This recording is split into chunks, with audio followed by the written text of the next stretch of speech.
Well, hello everybody. How are y'all doing? I missed you guys. Let's go. I am Hi Ninja. 2 months. Let's go. Thank you, Panini. 13 months. Fuck yeah. It's over a year, baby. Hi, Panini. Hi, Aiden. Hi, Reap. Let's go. You name an anime song for Osu? Like, I don't know. Just do Colors by Flow. Jibun Wo. How are you guys doing?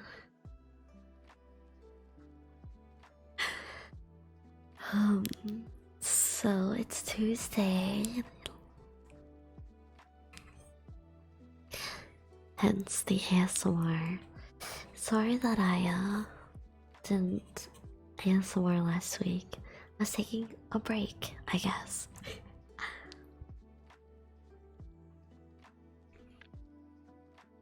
As we all should do every once in a while. Take a break, you know? Everybody works so hard nowadays. You only need to relax a little bit. Honestly. Wait. But fine. Oh my god, wait. That's a huge raid, bro.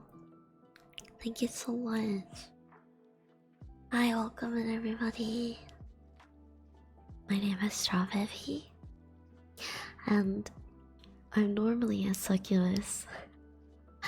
But I'm dressing up today. I'm an angel, an angle, if you will. I can't really hide my horns, but yeah, thank you for the shout out, baby. Yeah, Bun is really a big sweetie. She just started streaming again after getting surgery in her mouth. So like kudos to you for doing ASMR, which is very talkative. I'm glad you're feeling okay again. Yeah, welcome in everybody. Thank you so much. You're too sweet. Bro, I'm blushing. I'm not as...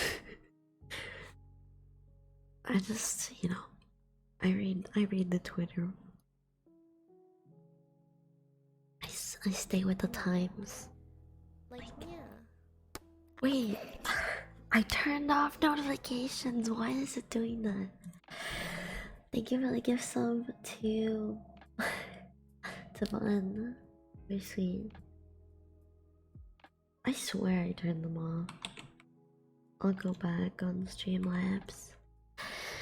But yeah, today we're doing some short story reading. So we're just gonna be reading, relaxing, talking. Yeah, I hope you're all having a good Tuesday, and thank you all for hanging out with me. Okay, let me double check this.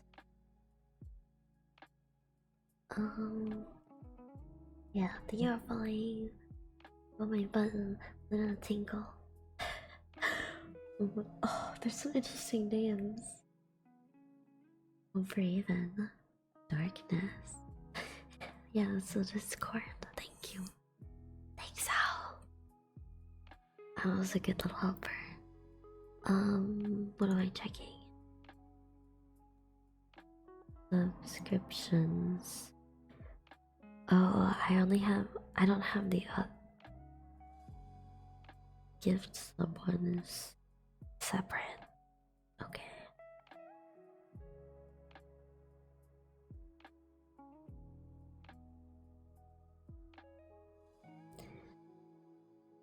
Alright. Anyway, tonight we're gonna be reading at least one short story. We'll see how long this is. So it's 13 pages, and I'm pretty slow at reading. I'm gonna be honest with you guys.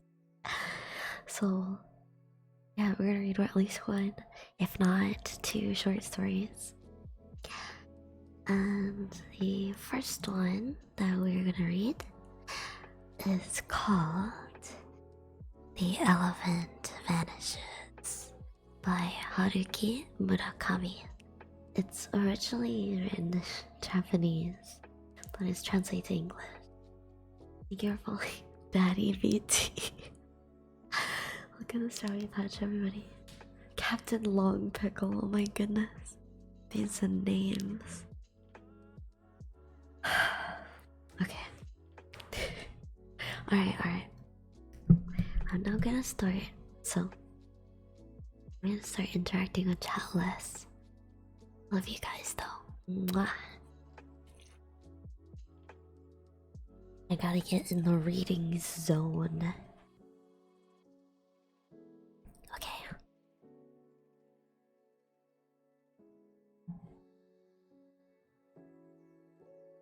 This is, again, The Elephant Vanishes by Haruki Murakami.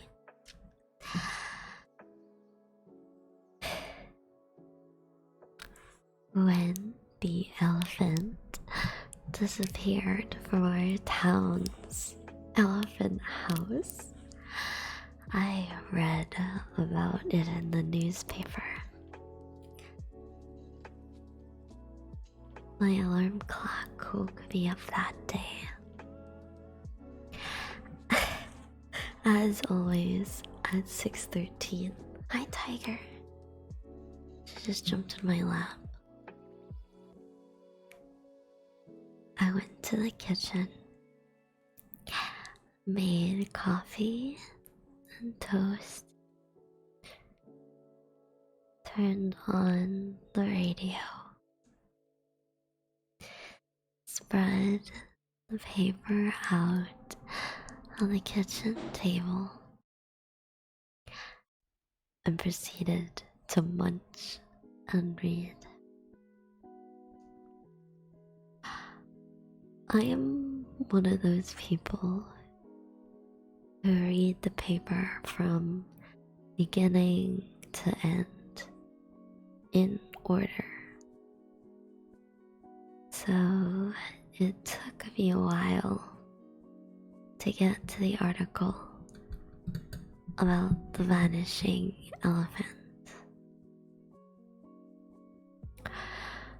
The front page was filled with stories of SDI and the trade friction with America, after which I plowed through the national news, international policies,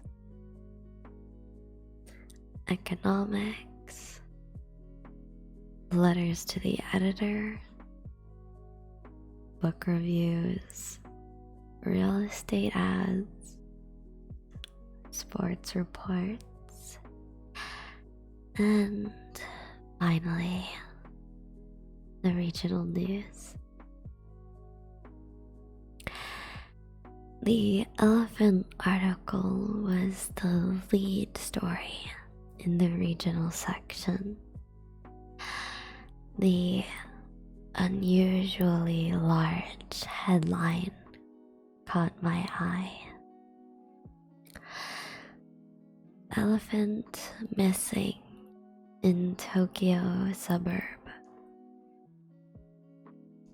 And beneath that, in type 1 size smaller, citizens' fears bound. Some call for probe. There was a photo of policemen inspecting the empty elephant house. Without the elephant, something about the place seemed wrong. It looked bigger than it needed to be, blank and empty, like some huge, dehydrated beast from which the innards had been plucked.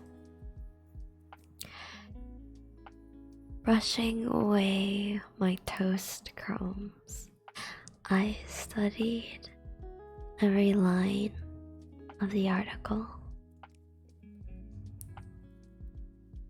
The elephant's absence had first been noticed at 2 o'clock on the afternoon of May 18th.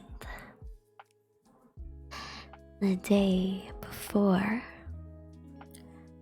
when men from the school lunch company delivered their usual truckload of food, the elephant mostly ate the leftovers from the lunches of children in the local elementary school. On the ground, still locked, lay the steel shackle that had been fastened to the elephant's hind leg, as though the elephant had slipped out of it.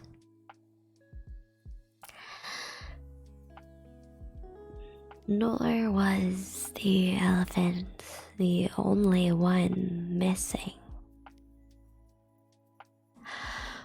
Also gone was its keeper,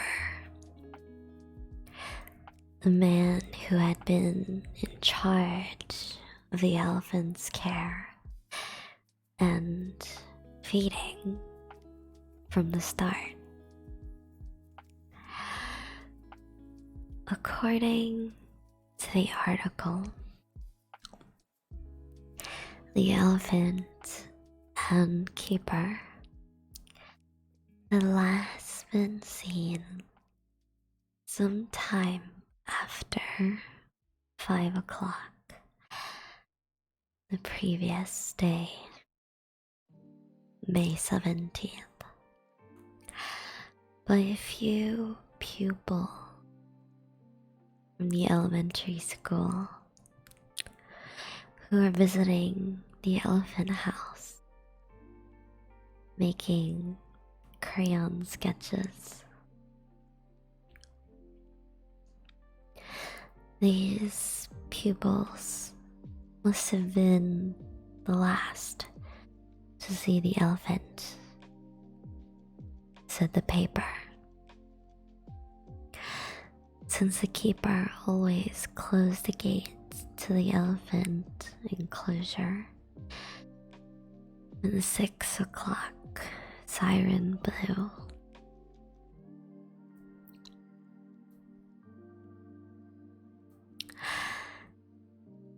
There had been nothing unusual about either the elephant or its keeper at the time, according to the unanimous testimony of the pupils. The elephant had been standing where it always stood, in the middle of the enclosure, occasionally wagging its trunk from side to side, or squinting its wrinkly eyes.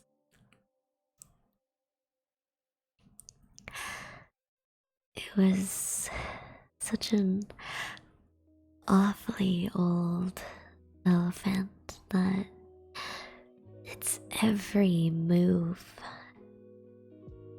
seemed like tremendous effort. So much so that people seeing it for the first time feared that it might collapse at any moment and draw its final breath.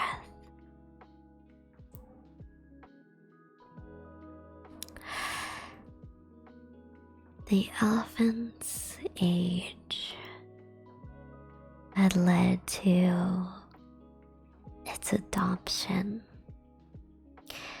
by our town 1 year earlier, when financial problems caused the little private zoo on the edge of town to close its doors. A wildlife dealer found places for the other animals in zoos throughout the country.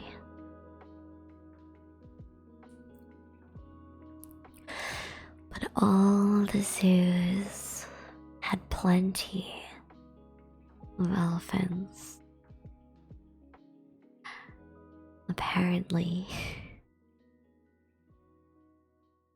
not one of them was willing to take in a feeble old thing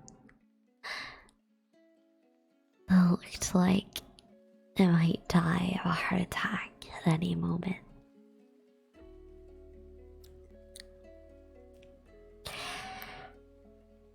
And so, after its companions were gone,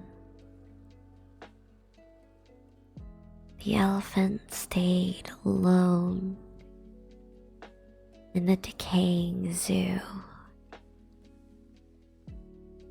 for nearly 4 months with nothing to do. Not that it had anything to do before.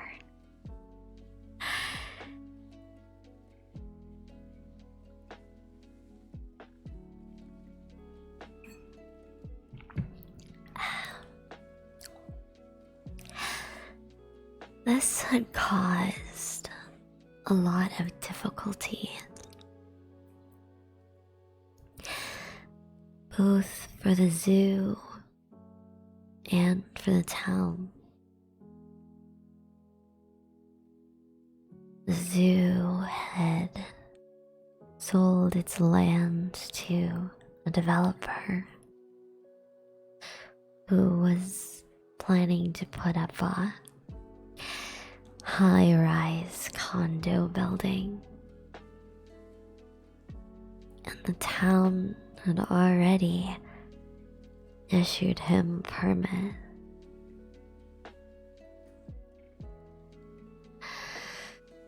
The longer the elephant problem remained unresolved, the more interest the developer had to pay for nothing.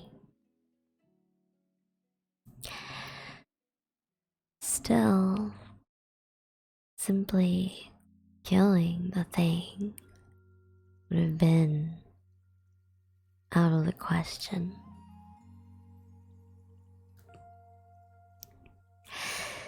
If it had been spider monkey or a bat, they might have been able to get away with it.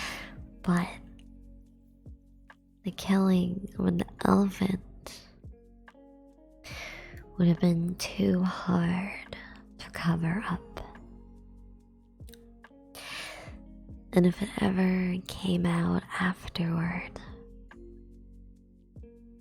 the repercussions would have been tremendous.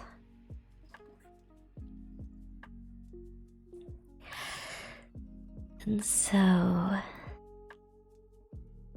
the various parties had met to deliberate on the matter.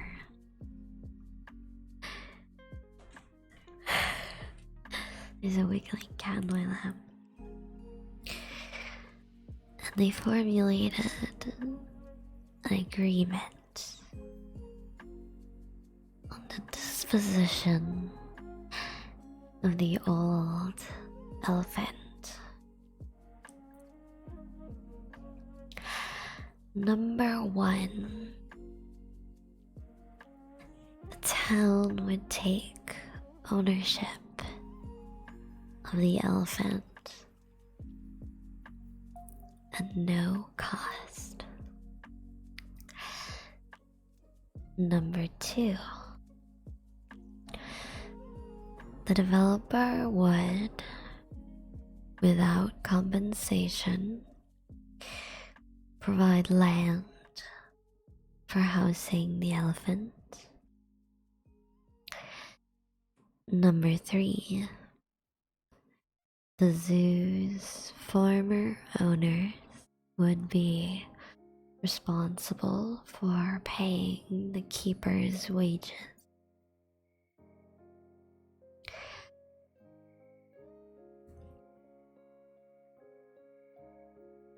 I had my own private interest in the elephant problem from the very onset, and I kept a scrapbook with every clipping I could find on it. I had even gone to hear the town council debate on the matter, which is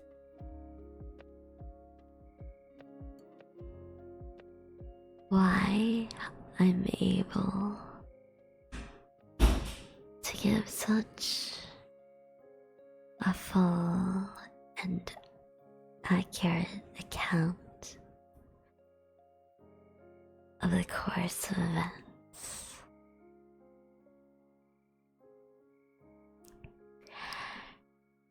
And while my account may prove somewhat lengthy, I have chosen to set it down here in case the handling of the elephant problem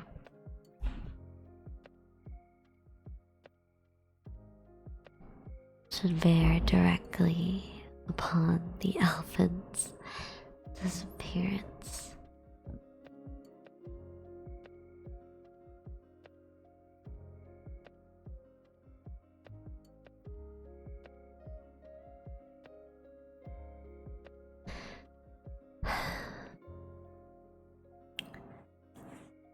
When the mayor finished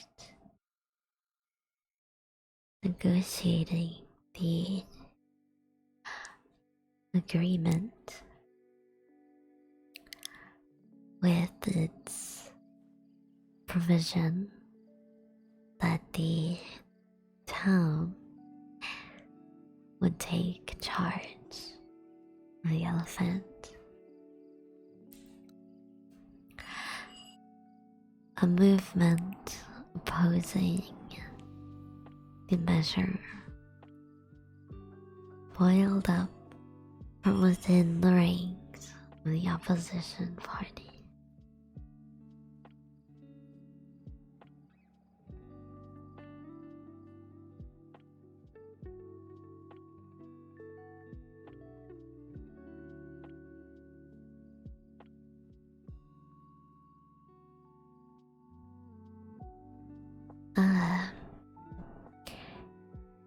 Whose very existence I'd never imagined until then.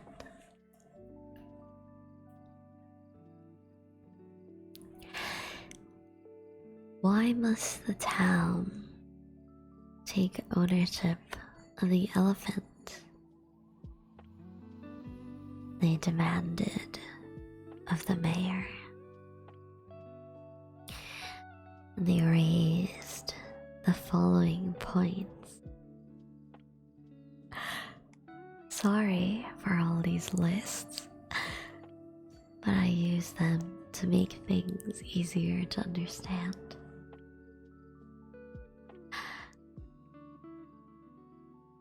Number 1. The elephant problem was a question for private enterprise. The zoo and the developer.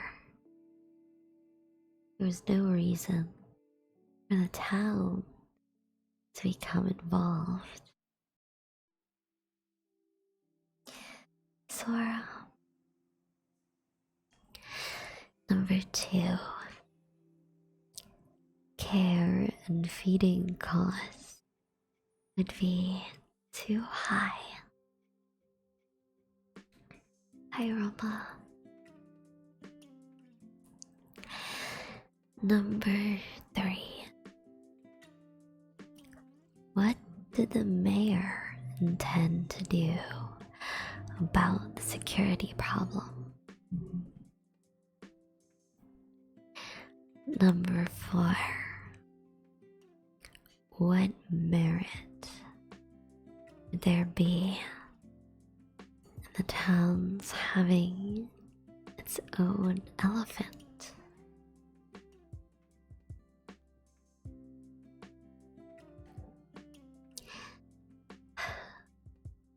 Game Master. Town has had any number of responsibility it should be taken care of before it gets onto the business keeping an elephant.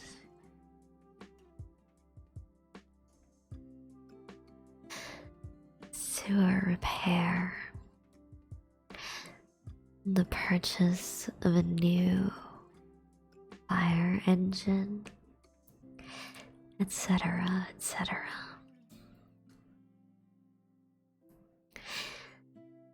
The opposition group declared, and while they did not say it in so many words, they hinted at the possibility of some secret deal between the mayor and the developer.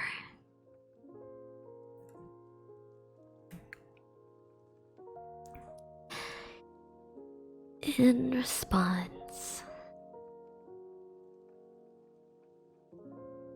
the mayor had this to say.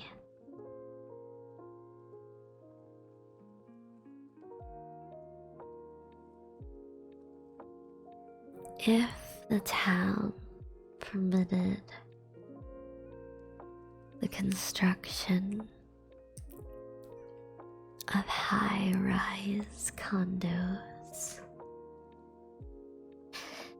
its tax revenues would increase so dramatically that the cost of keeping an elephant would be insignificant by comparison.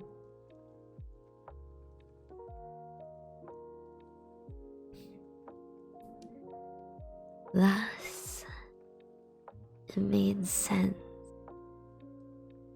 for the town to take on care of this elephant. Number 2, the elephant was so old that it neither ate very much, nor was it likely to pose a danger to anyone. Number 3,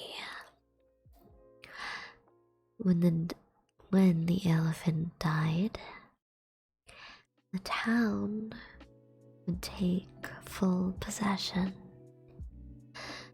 of the land donated by the developer. Number 4, the elephant could become the town symbol.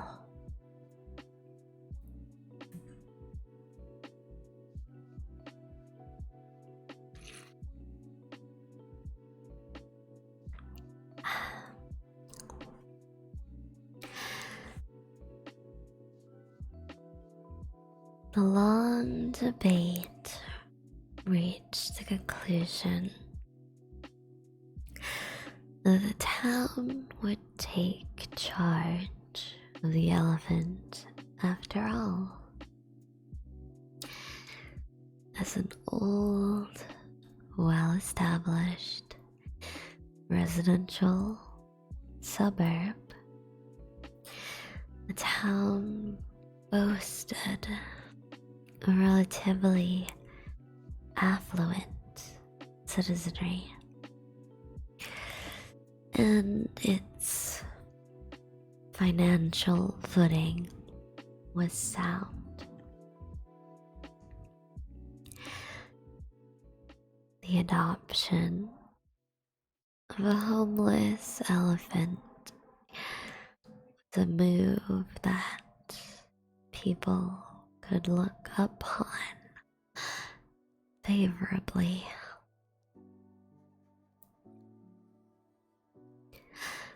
People like old elephants better than sewers and fire engines. I myself was in favor of having the town care for the elephant.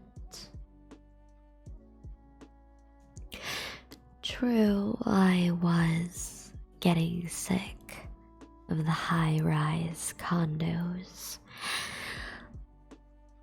but I liked the idea of my town's owning an elephant.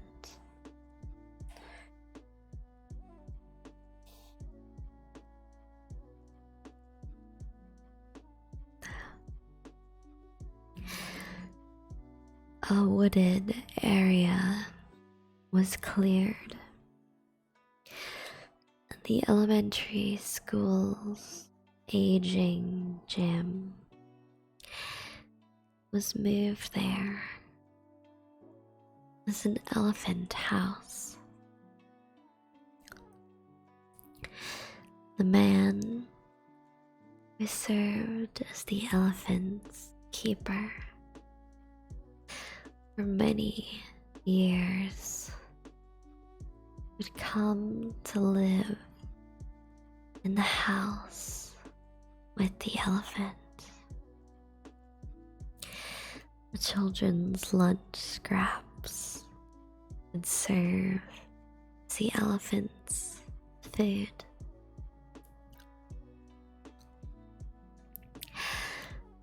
Finally, the elephant itself is carted in a trailer to its new home, there to live out its remaining years.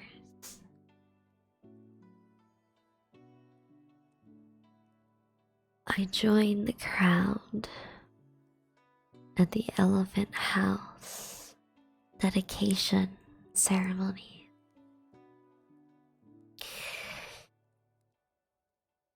Standing before the elephant, the mayor delivered a speech on the town's development and the enrichment of its cultural facilities. One elementary school pupil representing the student body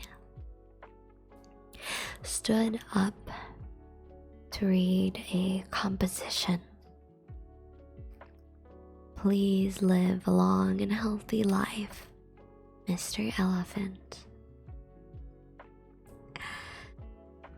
There was a sketch contest sketching the elephant thereafter became an integral component of the pupil's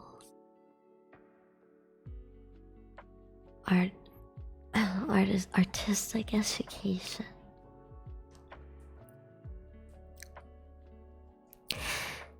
And each of two young women in swaying dresses fed the elephant a bunch of bananas. The elephant endured these virtually meaningless, for the elephant, entirely meaningless formalities with hardly a twitch. And it chomped on the bananas with a vacant stare.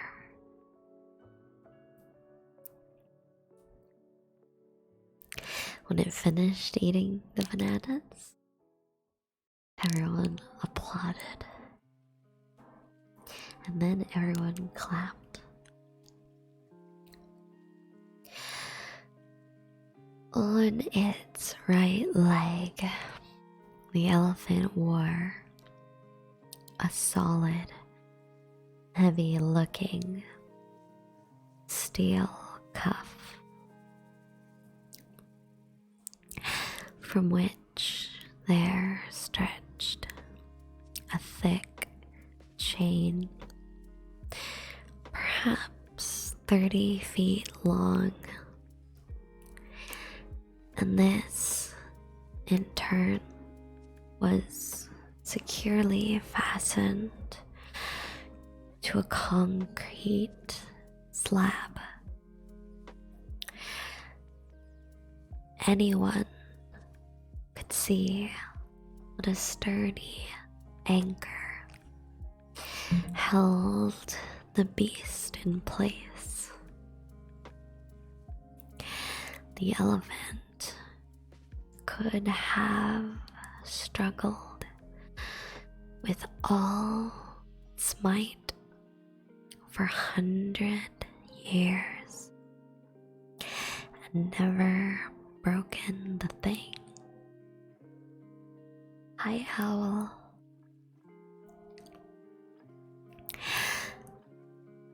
I couldn't tell if the elephant was bothered by the shackle. On the surface, at least, it seemed all but unconscious of the enormous chunk of metal wrapped around its leg.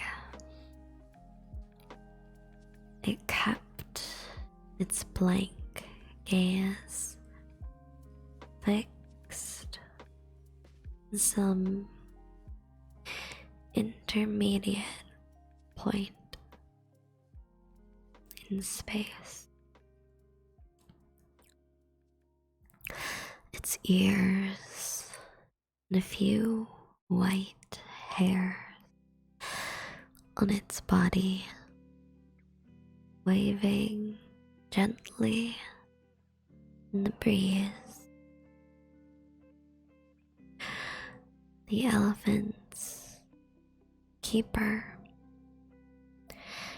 was a small, bony man. Bony old man. It was hard to guess his age. He could have been in his early 60s or late 70s.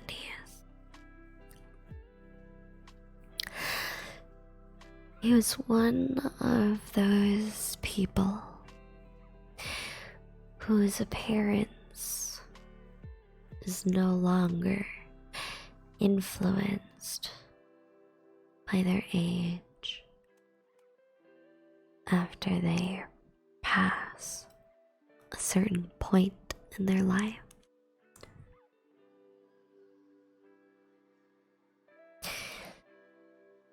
His hair was stiff and short. His eyes were small. His face had no distinguishing characteristics, but his almost perfectly circular ears stuck out on either side with disturbing prominence.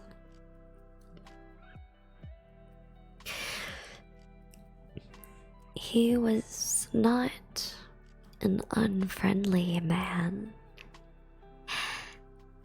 If someone spoke to him, he would reply, and he expressed himself clearly. If he wanted to, he could be almost charming, though you always knew that he was somewhat ill at ease. Generally, he remained a reticent, lonely-looking old man.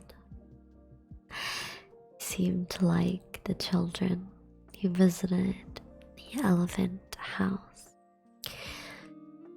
and he worked at being nice to them.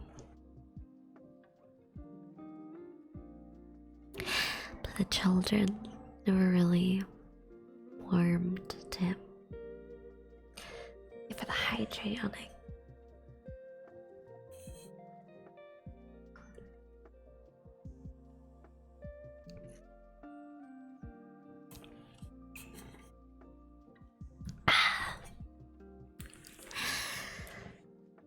The only one who did that was the elephant. The keeper lived in a small, prefabricated room attached to the elephant house.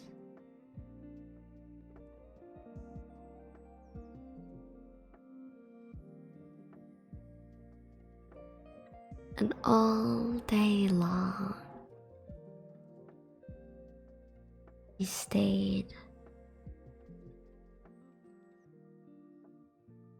with the elephant, attending to its needs.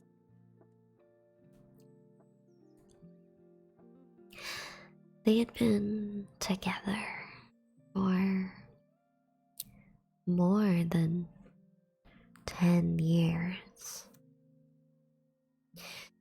You could sense their closeness in every gesture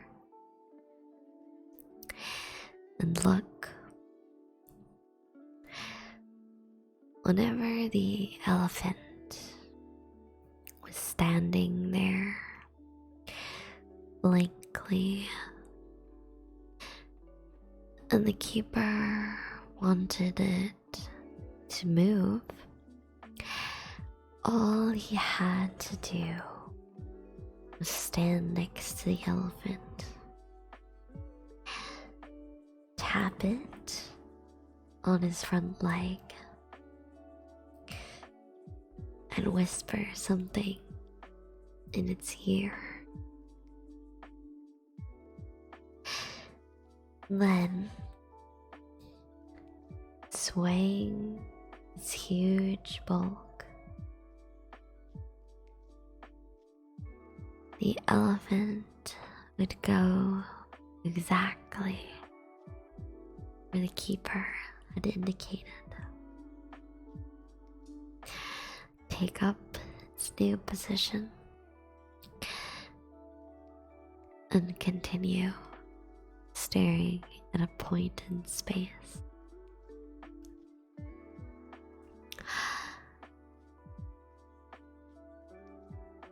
On weekends, I would drop by the elephant house and study these operations. But I could never figure out the principle on which the keeper elephant communication was based.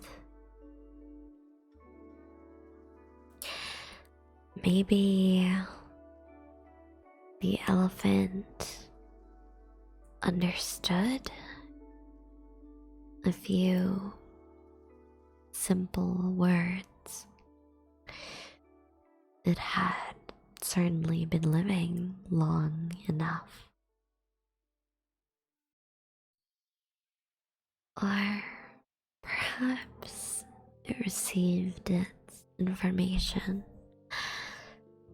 through variations in the taps on its leg. Hi Renee, I hope you can fall asleep to my voice. It'd be great.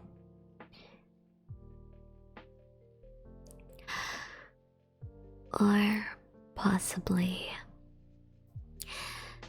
it had some special power resembling mental telepathy and could read the keeper's mind. I once asked the keeper how he gave his orders to the elephant, but the old man just smiled and said, "We've been together a long time.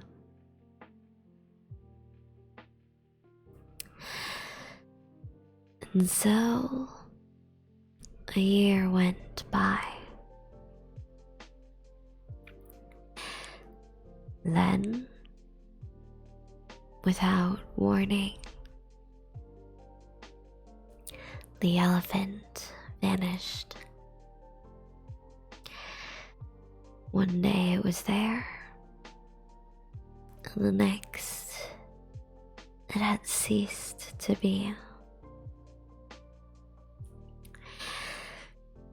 I poured myself a second cup of coffee and read the story again from beginning to end. Actually, it was a pretty strange article. The kind that might excite Sherlock Holmes.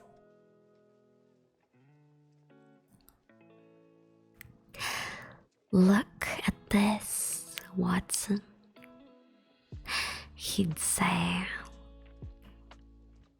tapping his pipe. A very interesting article. Very interesting indeed.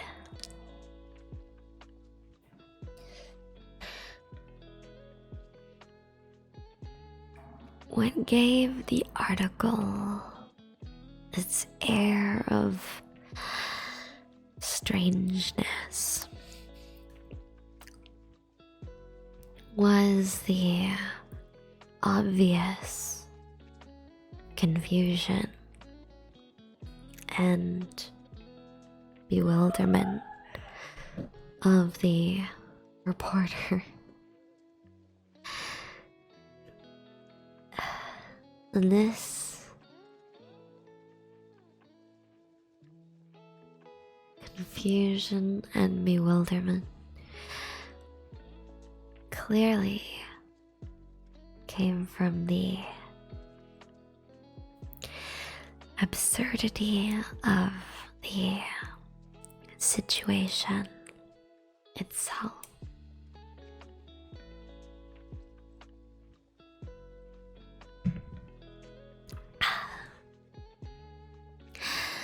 You can see how the reporter had struggled to find a clever way around the absurdity in order to write a normal article.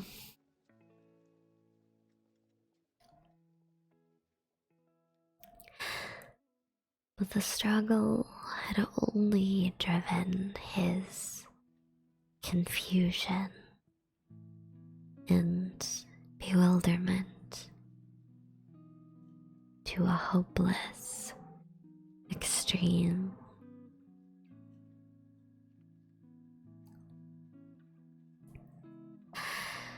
For example,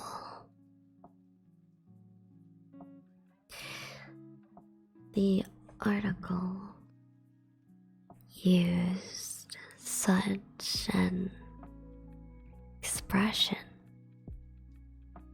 used such expressions as the elephant escaped. But if you look, the entire piece, it becomes obvious that the elephant had in no way escaped.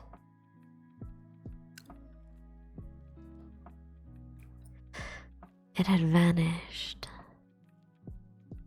into thin air. The reporter revealed his own conflicted state of mind by saying that a few details remained unclear, but that this was not a phenomenon that could be disposed of by using such ordinary terminology as details or unclear. I felt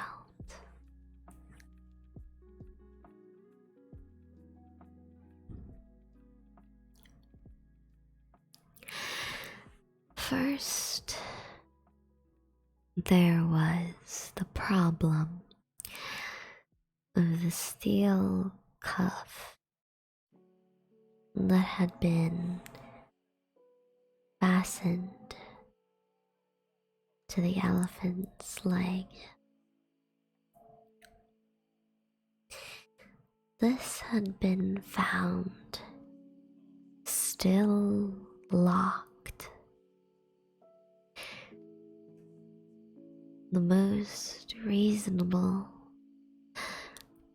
explanation for this would be that the keeper had unlocked the ring, removed it from the elephant's leg, locked the ring again, and run off with the elephant.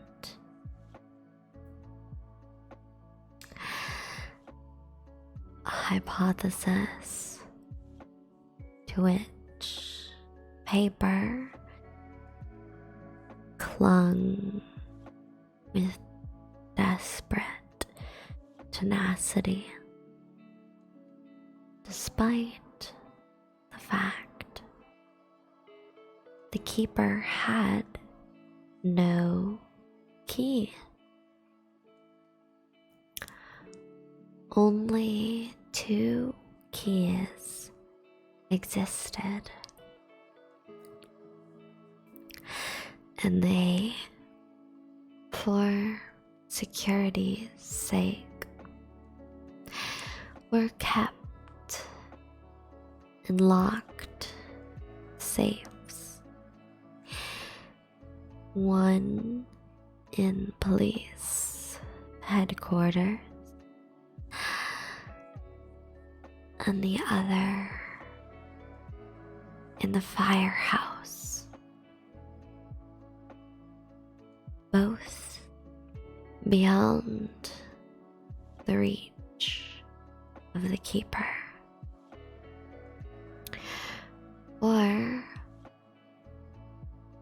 of anyone else who might attempt to steal them.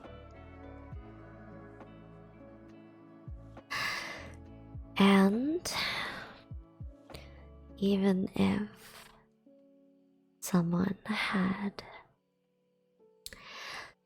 succeeded in stealing key,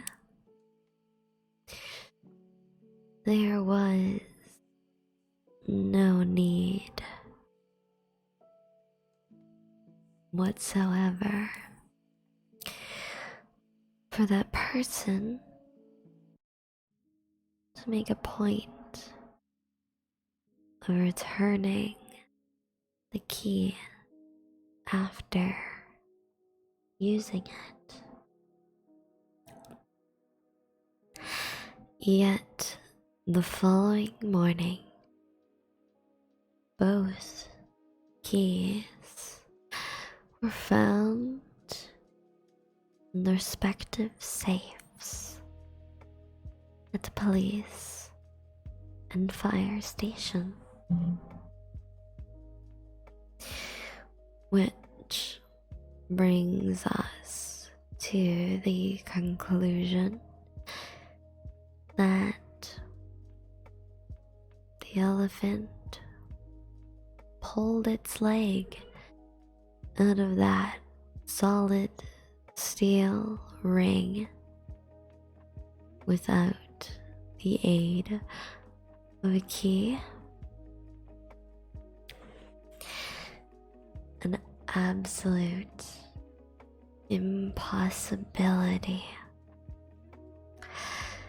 unless someone had sawed the foot off.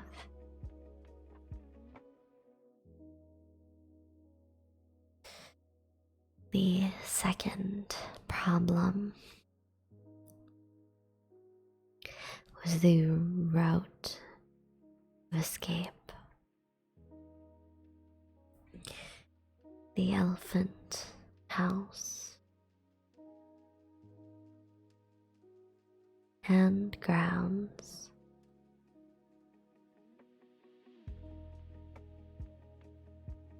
were surrounded by a massive fence, nearly 10 feet high.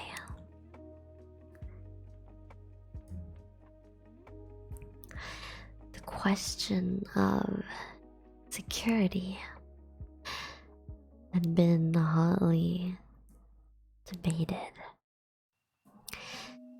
in the town council.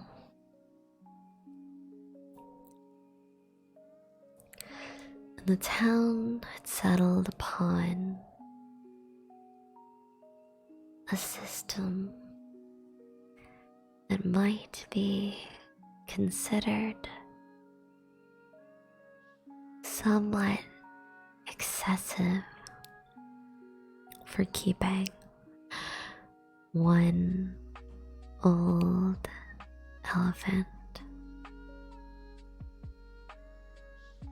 Heavy iron bars had been anchored in a thick concrete foundation.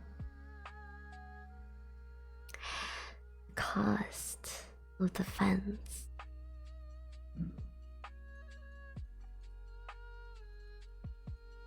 was borne by the real estate company.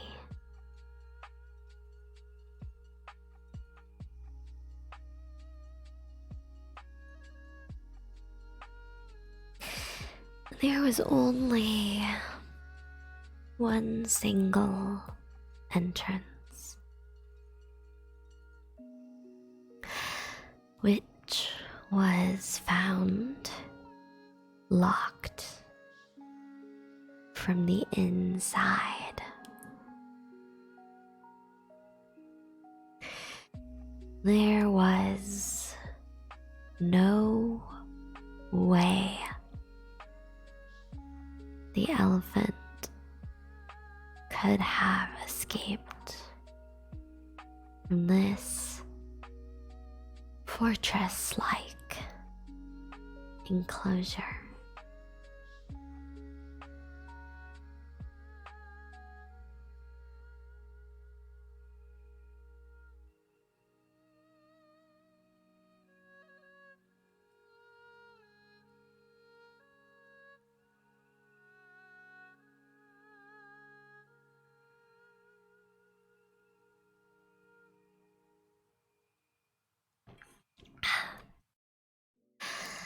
The third problem was elephant tracks.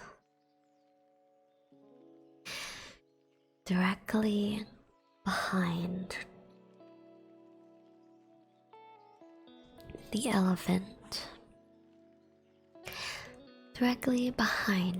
the elephant, enclosure was a steep hill which the animal could not possibly have climbed. So even if we suppose that the elephant had somehow managed to pull its leg out the steel ring and leap over the 10-foot high fence, it would still have had to escape down the path to the front of the enclosure, and there was not a single mark anywhere in the soft earth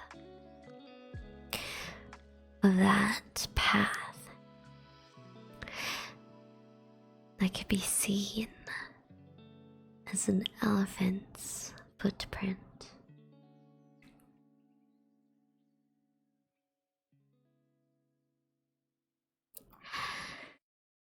Riddled as it was with such perplexities and labored circumlocutions, the newspaper article as a whole left but one possible conclusion. The elephant had not escaped. It had vanished.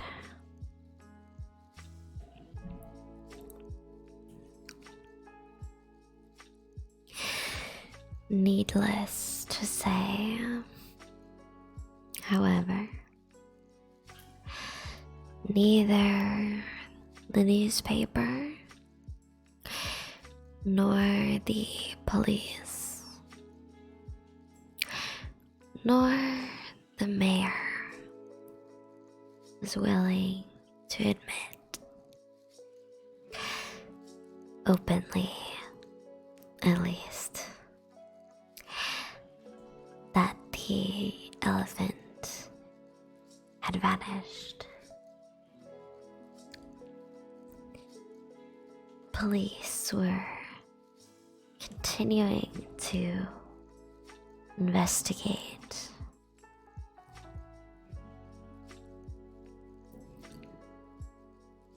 Their spokesman saying only that the elephant either was taken or was allowed to escape in a clever, deliberately calculated move.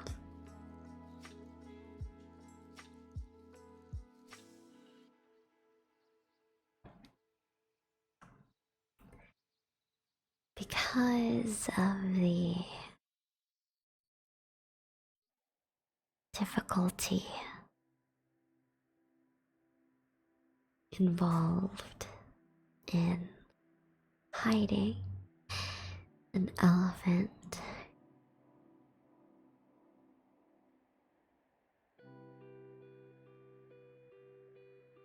it's only a matter of time until we solve the case.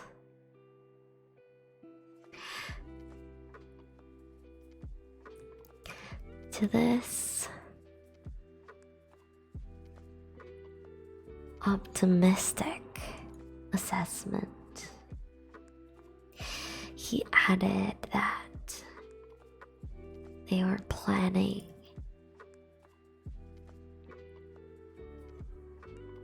to search the woods in the area with the aid of the local hunters clubs and sharpshooters from the National Self-Defense Force. Thank you, Sora, for the hydrate.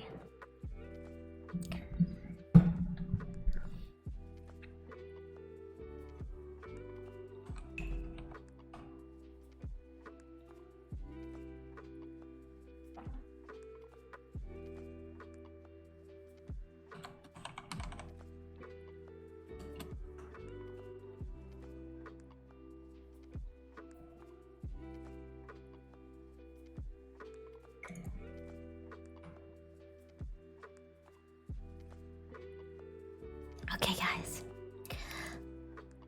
Sorry, this is in the middle of reading, but I made a new command, exclamation mark, ASMR. It links to my ASMR YouTube. Just putting that out there. Just floating it out into the universe.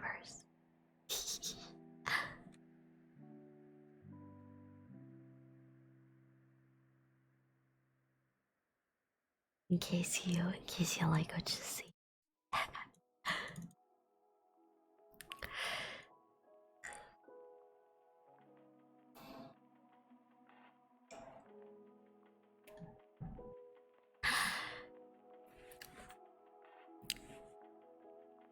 Are you putting any more old ASMR mods in there or just new ones going forward?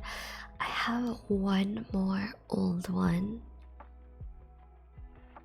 And then I think the rest are gonna be new because Twitch automatically deleted some of the older ones because they were too old, I guess.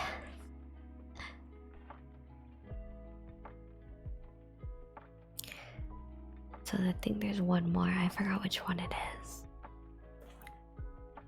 It might be the roleplay one. We'll see.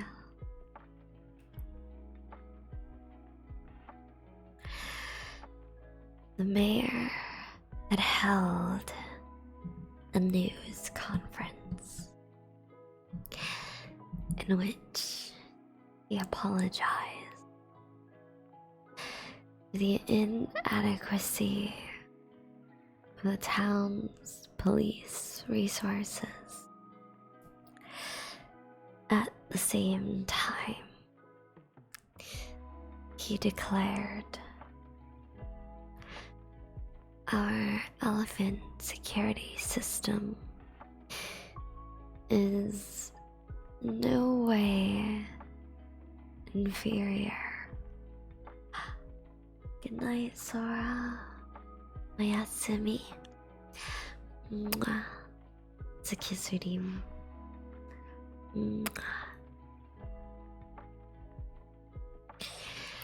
To no way inferior to similar facilities in any zoo in the country. Indeed, it is far stronger and far more fail-safe than the standard cage. He also observed, "This is a dangerous and senseless antisocial act of the most malicious kind, and we cannot allow it to go unpunished.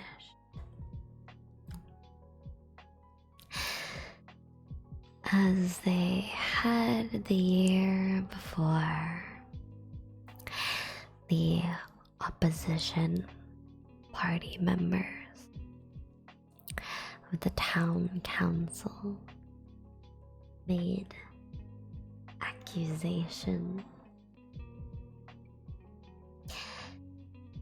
Thanks for following B2.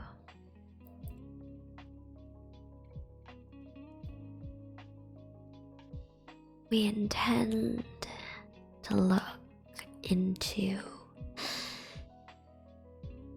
the political responsibility of the mayor. He has colluded with private enterprises in order to sell the townspeople a bill of goods on the solution to the elephant problem.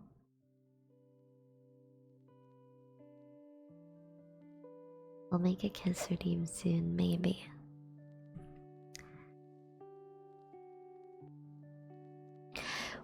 One worried looking mother of who was 37 was interviewed by the paper. Now I'm afraid to let my children out to play, she said. The coverage included detailed summary of the steps leading the town's decision to adopt the elephant, an aerial sketch of the elephant house and grounds, and brief histories of both the elephant and the keeper who had vanished with it.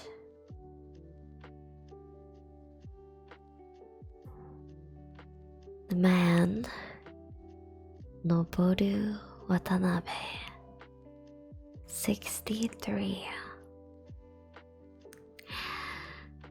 was from Tateyama in Chiba Prefecture. He had worked for many years as a keeper in the mammalian section of the zoo and had the complete trust of the zoo authorities,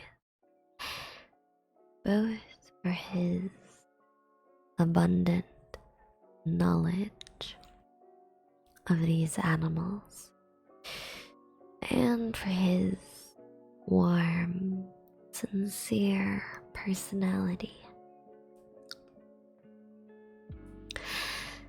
The elephant had been sent from East Africa 22 years earlier.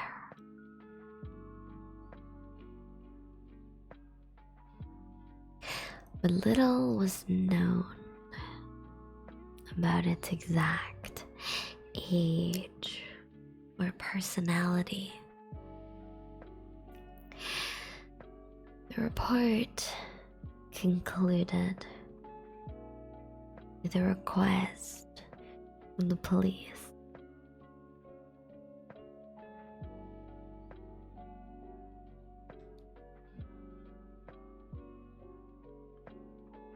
citizens of the town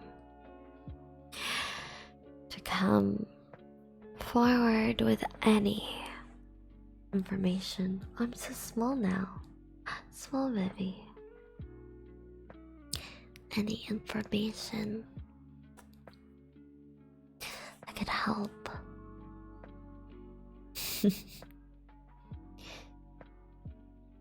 Regarding the elephant. Small, yes.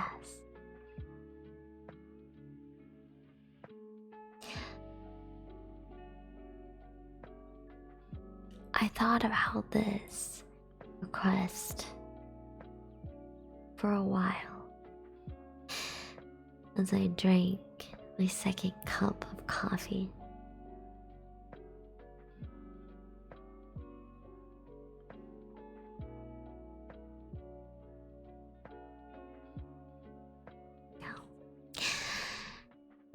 But I decided not to call the police.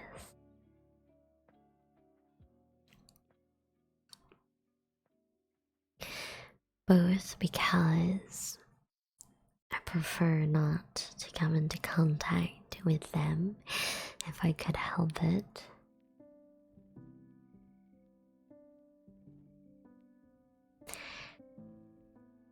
And because I felt the police would not believe what I had to tell them. Hi, Sucky God. Glad it's comfy. What good would it do to talk to people like that? Would not even consider the possibility that the elephant had simply vanished.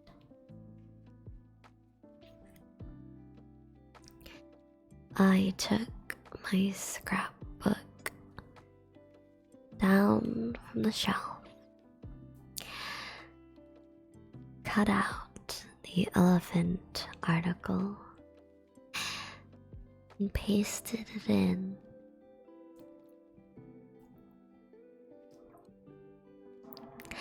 Then I washed the dishes and left for the office.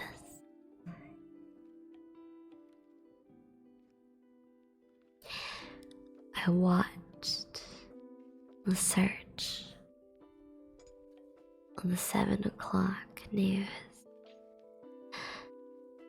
There were hunters carrying large bore rifles loaded with tranquilizer darts. Self-defense force troops, policemen and firemen combing over every square inch of the woods and hills in the immediate area. As helicopters hovered overhead. Of course, we're talking about the kind of woods and hills you'd find in the suburbs outside Tokyo.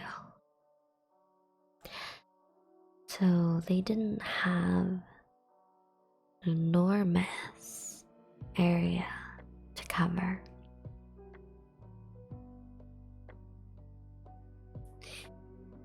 With not many people involved, a day should have been more than enough to do the job.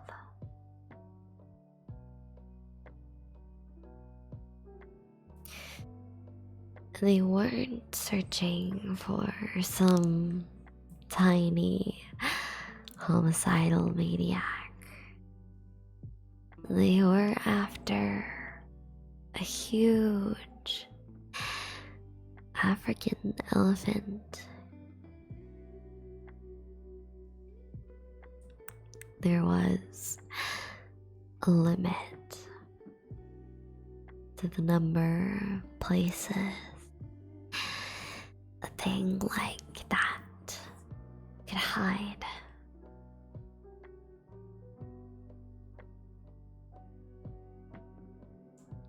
But still, they had not managed to find it.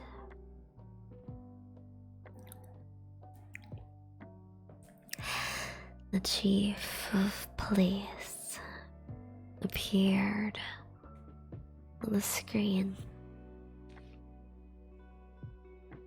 saying, "We intend to continue the search." And the anchorman concluded the report. Who else? No. Who released the elephant? And how? Where have they hidden it? What was their motive? Everything remains shrouded in mystery. The search went on for several days, but the authorities were unable to discover a clue to the elephant's whereabouts.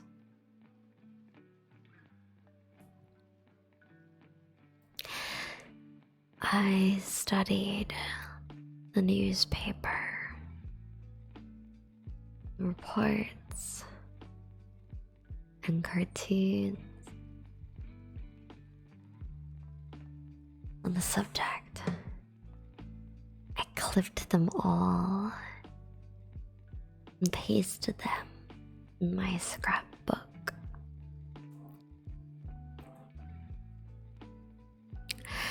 The album filled up quickly, and I had to buy another.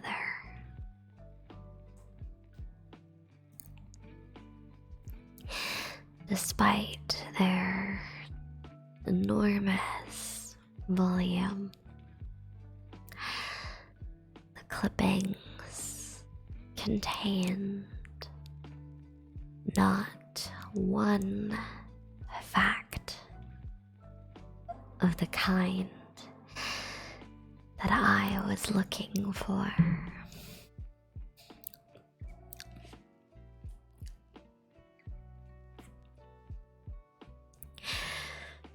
The reports were either pointless or off the mark. Elephant still missing. Gloom thick. Search HQ. Mob behind disappearance.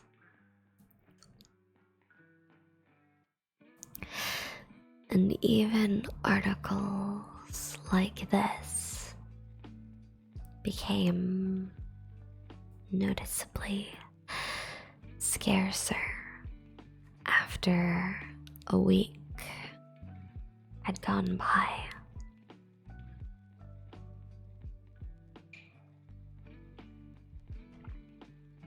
Until there was virtually nothing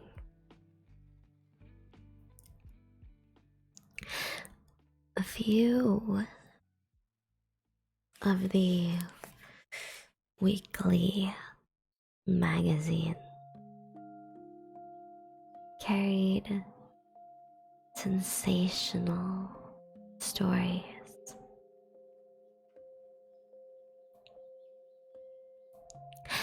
One even hired a psychic, but they had nothing to substantiate their headlines. It seemed that people were beginning to shove the elephant case into the large category of unsolvable mysteries. I dictum.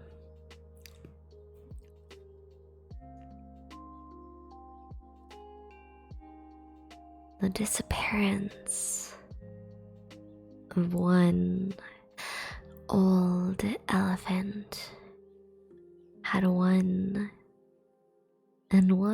old elephant keeper would have no impact on the course of society. Earth would continue its monotonous rotations. Politicians would continue issuing unreliable proclamations.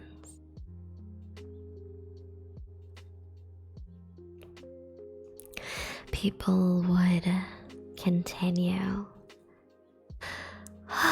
yawning their way to the office. Children would continue studying for their college entrance exams.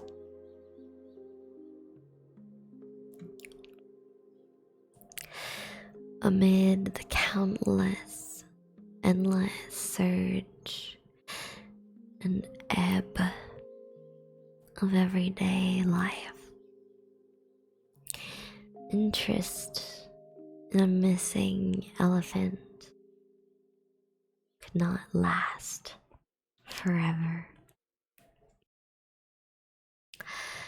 And so a number of unremarkable months went by.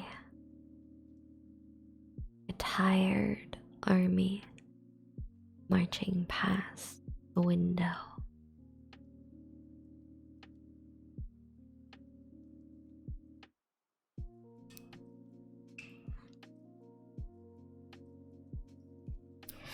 Whenever I had a spare moment,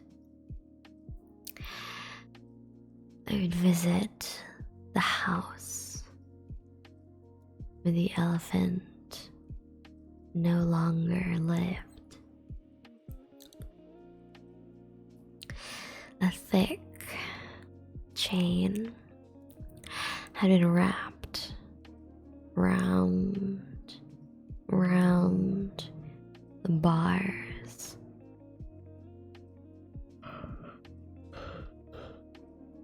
of the yard's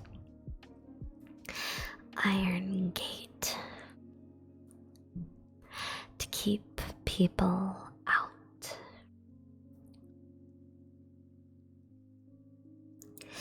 Peering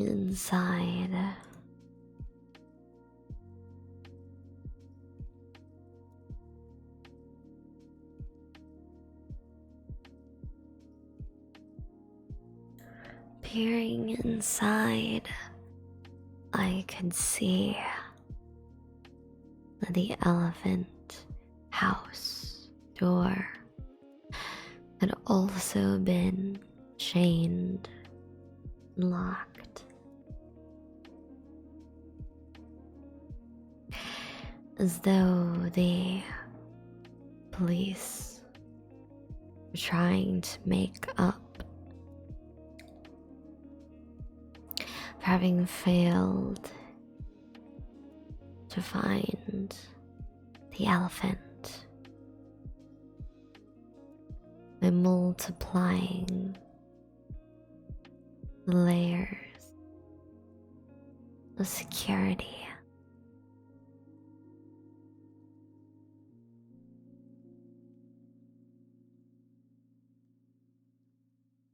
Of the now empty elephant house.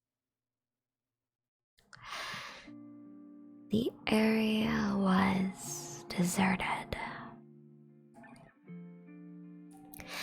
The previous crowds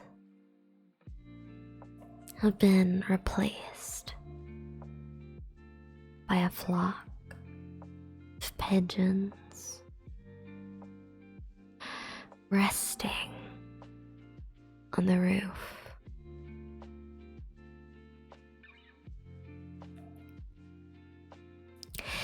No one took care of the grounds any longer, and thick green summer grass had sprung up as if it had been waiting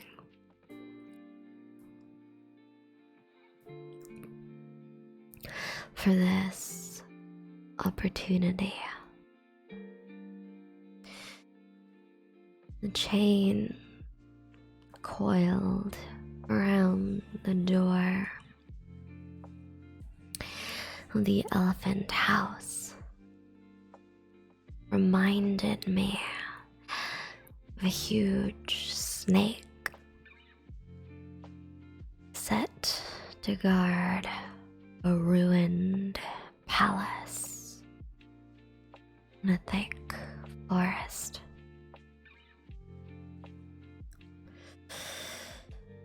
A few short months without its elephant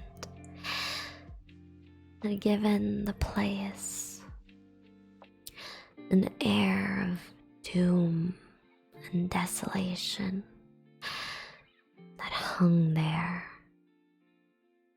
like a huge, oppressive rain cloud.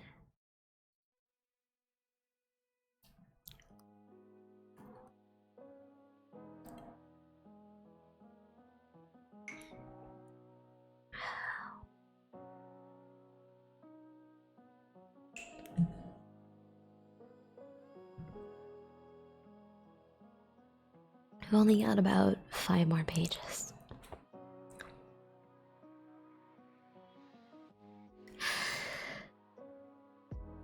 I met her near the end of September. It had been raining that day from morning to night. The kind of soft, monotonous, misty rain that often falls at that time of year, washing away bit by bit the memories of summer burned into the earth.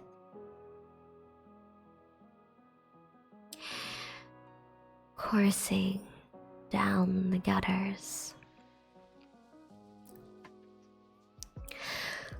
All those memories flowed into the sewers and rivers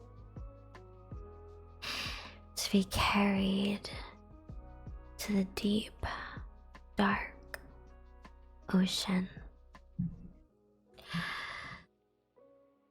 We noticed each other at the party,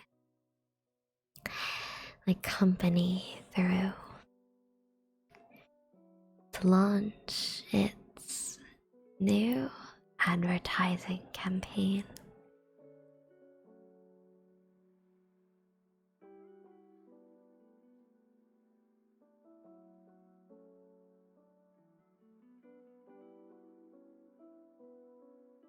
I work the PR section of a major manufacturer of electrical appliances,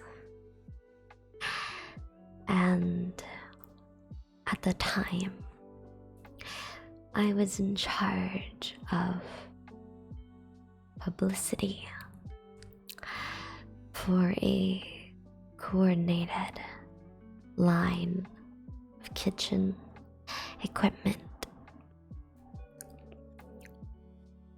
which was scheduled to go on the market in time for the autumn wedding and winter bonus seasons.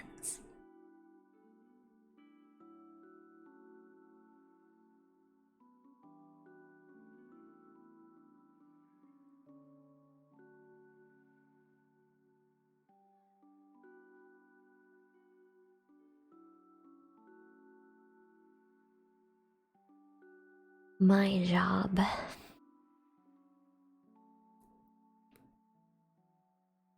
was to negotiate with several women's magazines for tie-in articles. Not the kind of work that takes a great deal of intelligence, but I had to see to it that the articles they wrote didn't smack of advertising.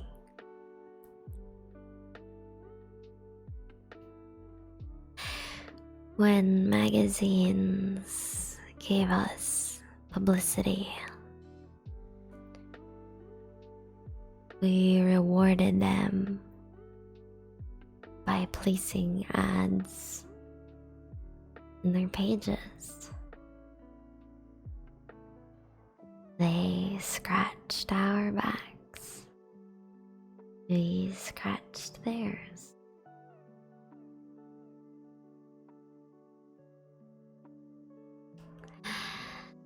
As an editor of a magazine for young housewives,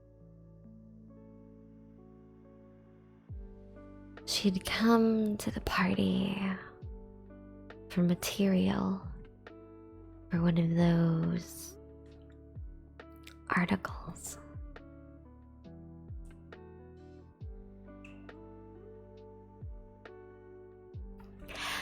I happen to be in charge of showing her around,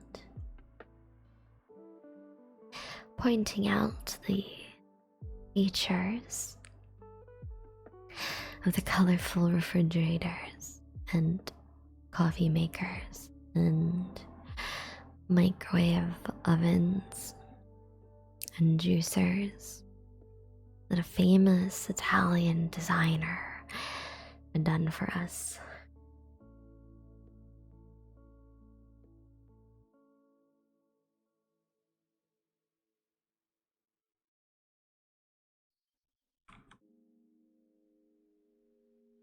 The most important point is unity, I explained. Even the most beautiful, perfectly designed item dies if it's out of balance with its surrounding. Unity of design, unity of color, unity of function. This is what today's kitchen needs above all else. Research tells us that a housewife spends the largest part of her day in the kitchen. The kitchen is her workplace, her study, her living room, which is why she does all she can to make the kitchen a pleasant place to be. It has nothing to do with size, whether it's large or small. One fundamental principle governs every successful kitchen, and that principle is unity. This is the concept underlying the design for our new series. Look at this cooktop, for example.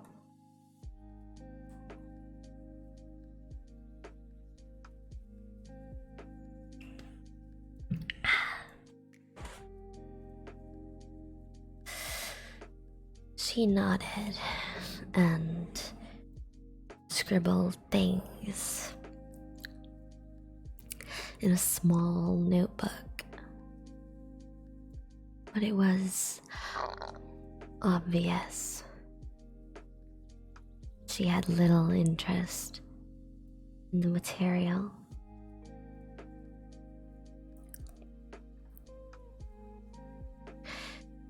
Nor did I have any personal stake in our new cooktop.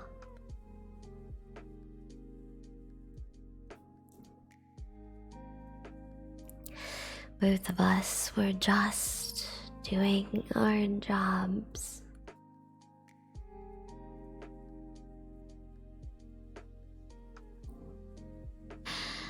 You know a lot about kitchens, she said when I finished. She used the Japanese word without picking up on kitchen. Kitchen. Kitchen. Instead of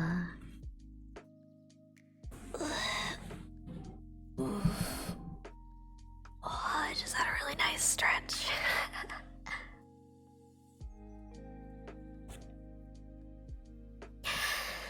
That's what I do for a living, I answered with a professional smile. Aside from that, though, I do like to cook.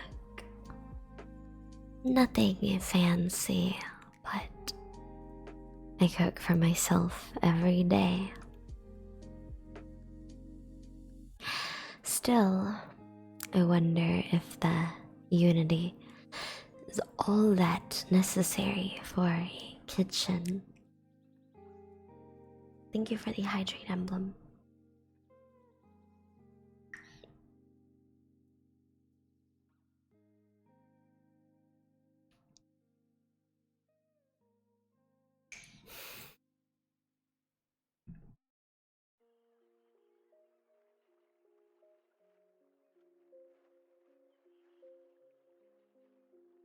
We say kitchen, I advised her. No big deal, but the company wants us to use the English.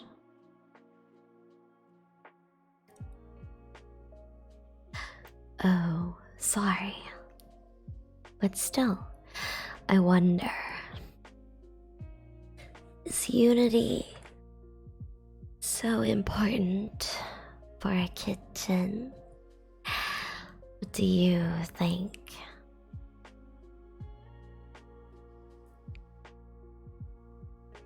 My personal opinion? That doesn't come out until I take my necktie off, I said with a grin. But today I'll make an exception.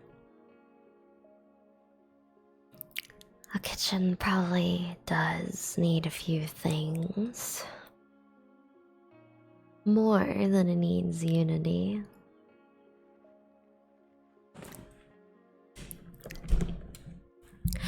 But those other elements are things you can't sell. And in this pragmatic world of ours, things you can't sell don't count for much.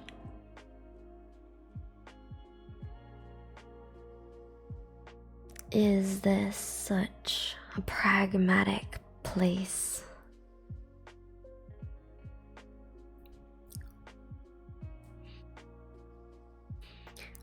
I took out a cigarette and lit it with my lighter.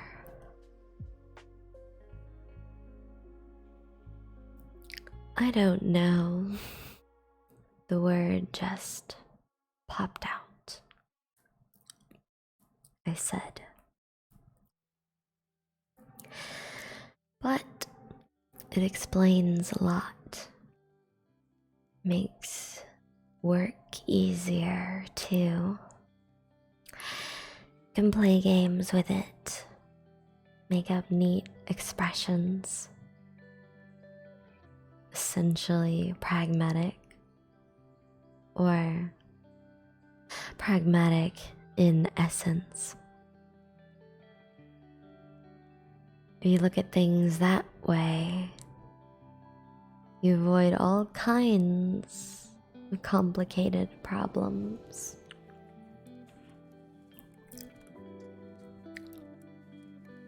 What an interesting view. Not really. It's what everybody thinks. Oh, by the way, we've got some pretty good champagne. Care to have some? Thanks. I'd love to.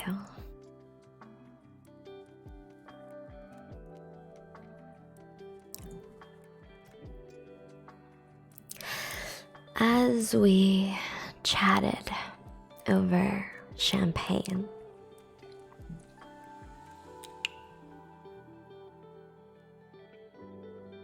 we realized we had several mutual acquaintances. Since our part of the business world was not a very big pond. If you tossed in a few pebbles, one or two were bound to hit mutual acquaintance. In addition, she and my kid's sister happened to have graduated from the same university. With markers like this to follow, our conversation went along smoothly.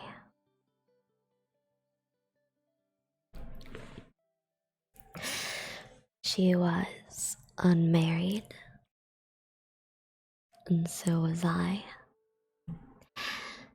She was 26, and I was 31.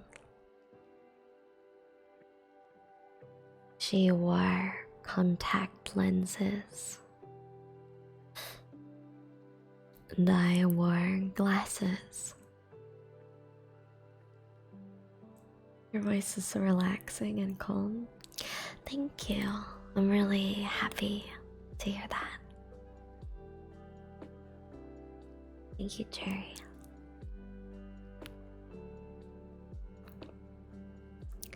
She praised my necktie, and I praised her jacket. We compared rent and complained about our jobs and salaries.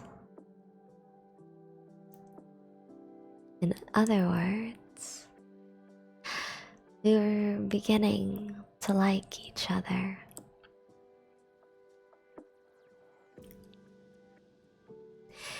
She was an attractive woman,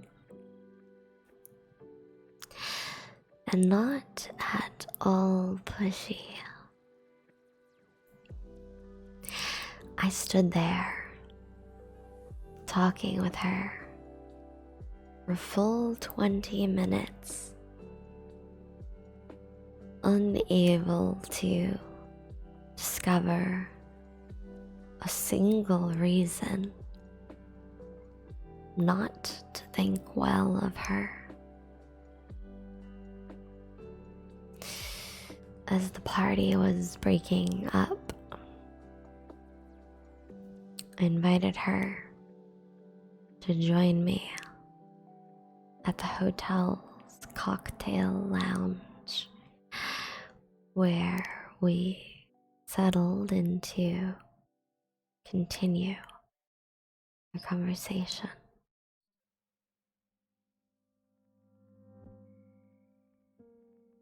A soundless rain went on falling outside the lounge's panoramic view.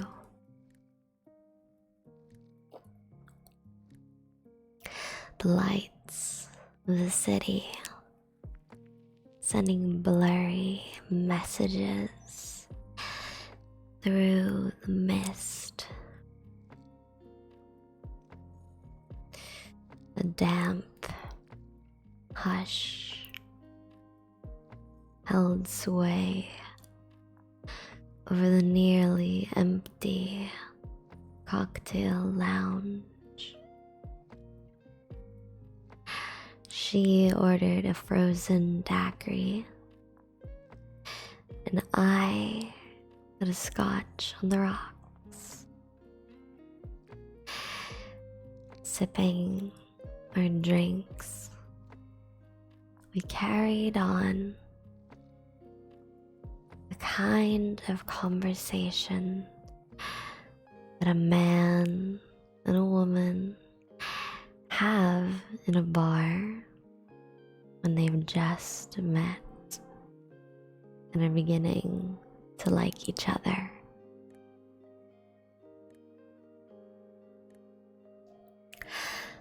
We talked about our college days, our taste in music, sports, our daily routines.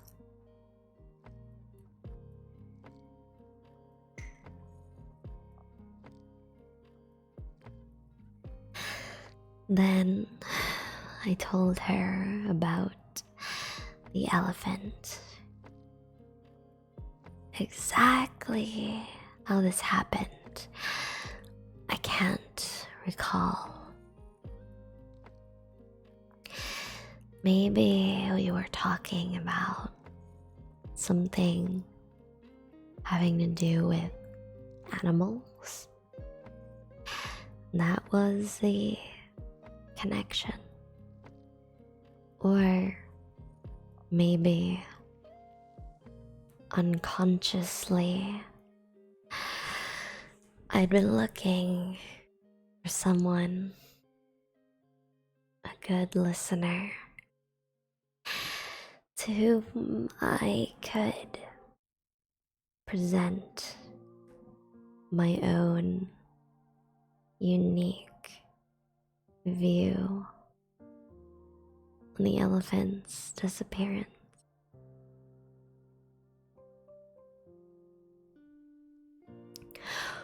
Or rather than again, it might have been the liquor that got me talking. In any case, the second the words left my mouth, I knew that I had brought up one of the least suitable topics that I could have for this occasion. No, I should have never mentioned the elephant. The topic was what? Too complete, too closed. I tried to hurry on to something else, but as luck would have it, she was more interested than most in the case of the vanishing elephant. And once I admitted that I had seen the elephant many times, she showered me with questions. What kind of elephant was it? How did I think that it escaped? What did it eat? Wasn't it a danger to the community? And so forth. I told her nothing more than what everybody knew from the news. But she seemed to sense constraint in my tone of voice. I'd never been good at telling lies.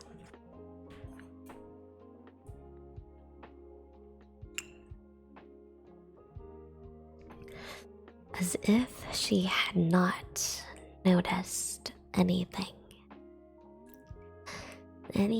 strange about my behavior, She sipped on her second daiquiri and asked, "Weren't you shocked when the elephant disappeared? It's not the kind of thing that somebody could have predicted." "No, probably not," I said. I took a pretzel from the mound in the grass.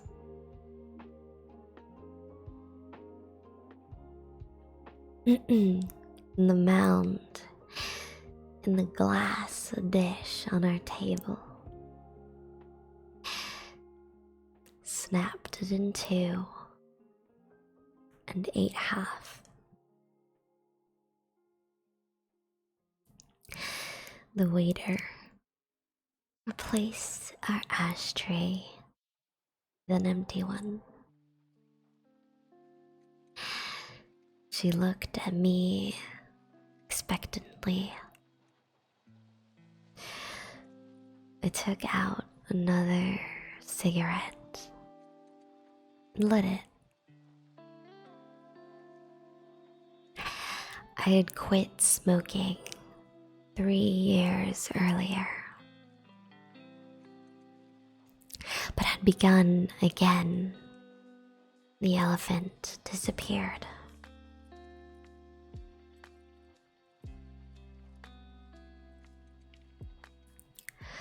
"Why probably not? You mean you couldn't have predicted it?" "No, of course I couldn't have predicted it," I said with a smile. "For an elephant to disappear all of a sudden one day, there's no precedent, no need for such a thing to happen. Doesn't make any logical sense."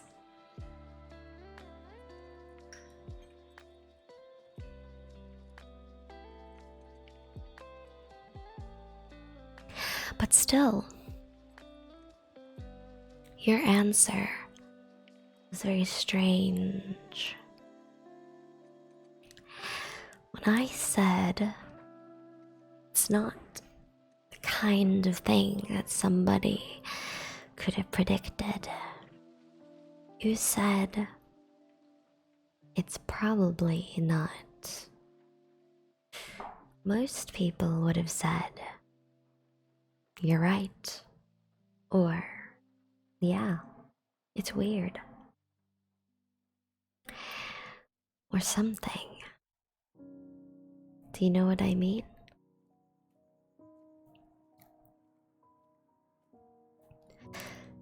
I sent a vague nod in her direction and raised my hand to call the waiter. A kind of tentative silence took hold as I waited for him to bring me my next scotch.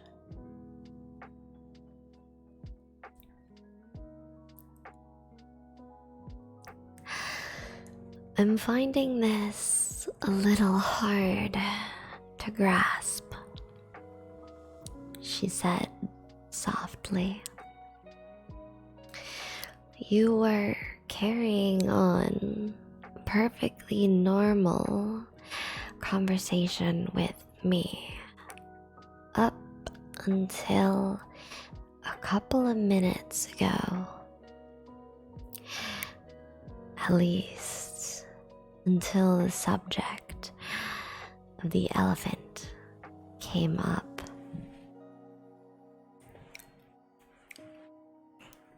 Then something funny happened. I can't understand you anymore.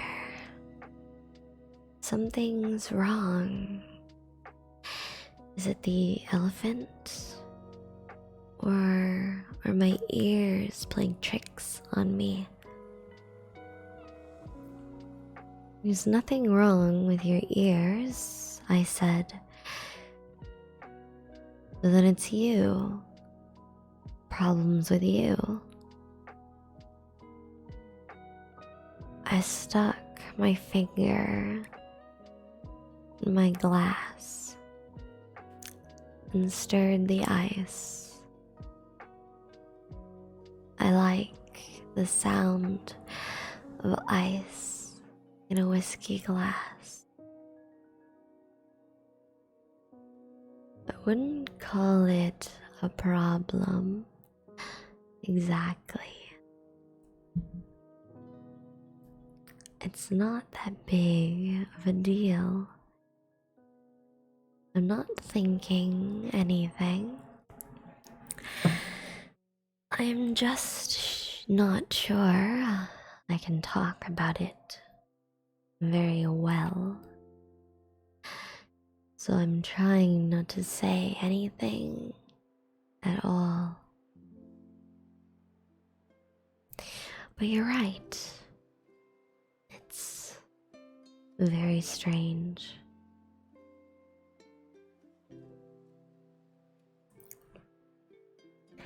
What do you mean?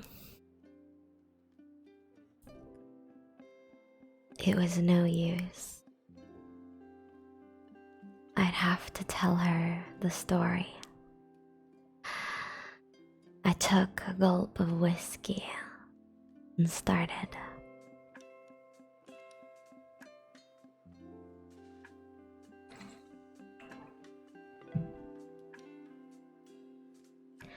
The thing is, I was probably the last person to see the elephant before it disappeared.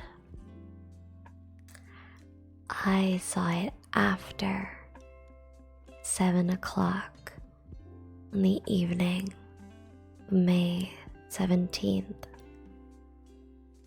And they noticed it was gone in the afternoon of the 18th. Nobody saw it in between because they lock the elephant house at 6.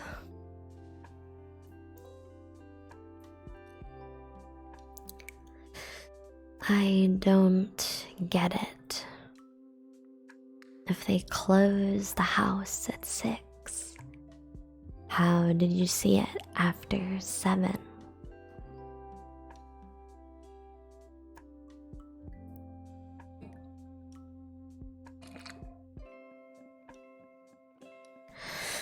There's a kind of cliff behind the elephant house. A steep hill on private property with no real roads. There's one spot on the back of the hill where you can see into the elephant house. I'm probably the only one who knows about it.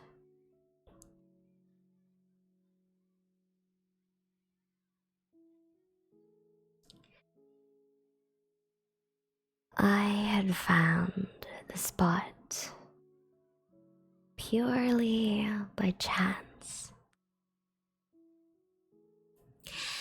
Strolling through the area one Sunday afternoon,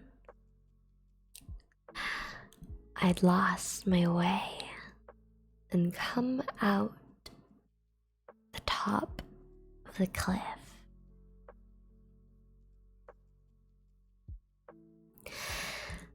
I found a little flat, open patch, just big enough for a person to stretch out in. And when I looked down through the bushes, there was the elephant house roof. Below the edge of the roof was a fairly large vent opening, and through it I had a clear view of the inside of the elephant house.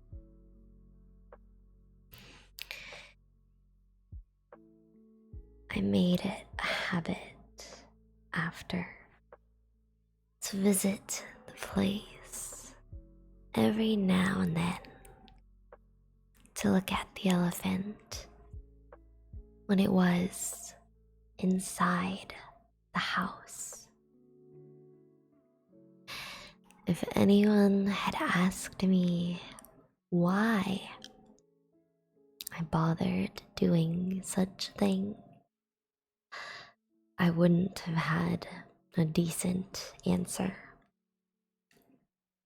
I simply enjoyed watching the elephant during its private time. There's nothing more to it than that.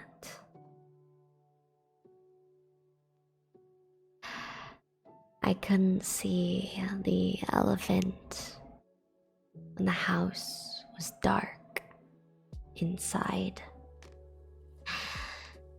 But in the early hours of the evening, the keeper would have the lights on the whole time he's taking care of the elephant,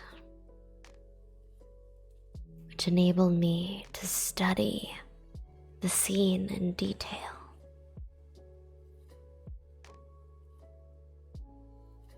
What struck me immediately when I saw the elephant and keeper alone together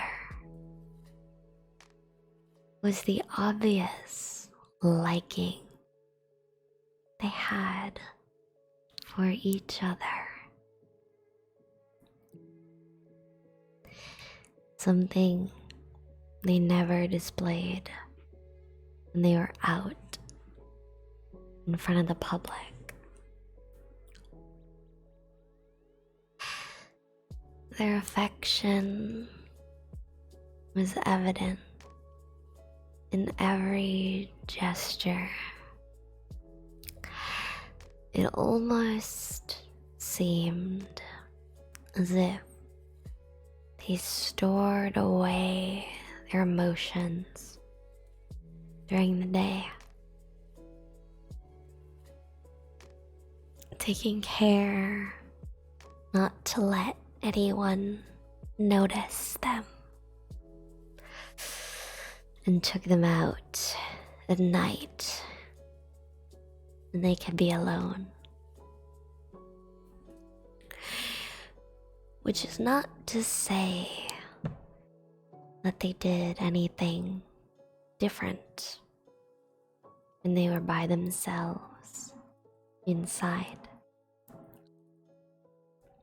The elephant just stood there, as blank as ever, and the keeper would perform those tasks one would normally expect to do as a keeper. Scrubbing down the elephant with a deck broom, picking up the elephant droppings, cleaning up after what the elephant ate. But there was no way to mistake the special warmth, a sense of trust between them. While the keeper swept the floor,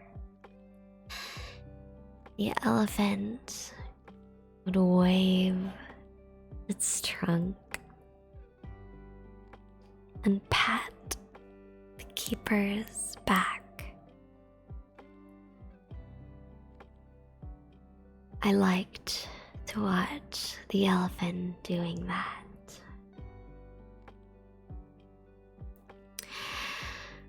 Have you always been fond of elephants? She asked. I mean, not just that particular elephant.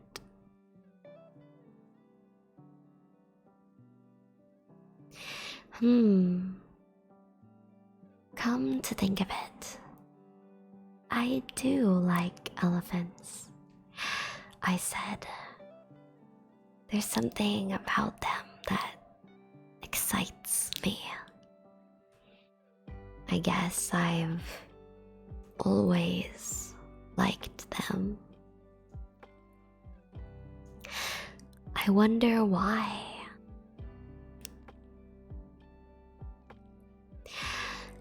And that day, too, after the sun went down, I suppose you were up on the hill by yourself, looking at the elephant. May I ask? May, what day was it? The 17th. May 17th at 7 p.m. The days were already very long by then, and the sky had a reddish glow, but the lights were on the elephant house. Was there anything unusual about the elephant or the keeper?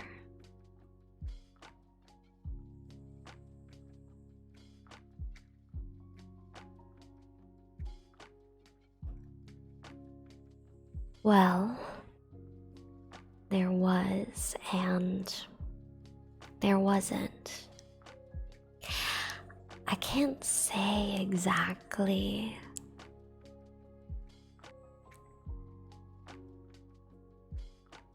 It's not as if they were standing right in front of me.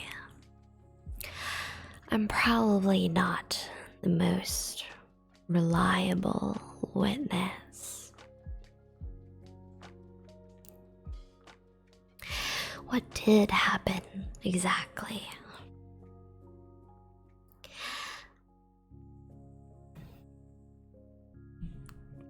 Sorry, I hit my water bottle.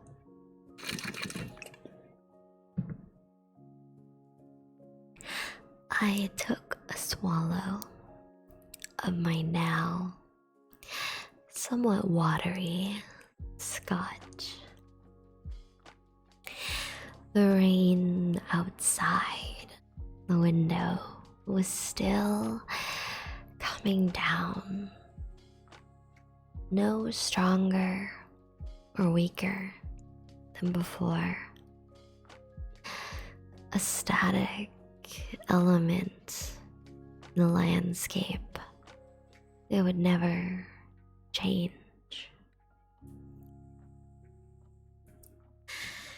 Nothing happened, really.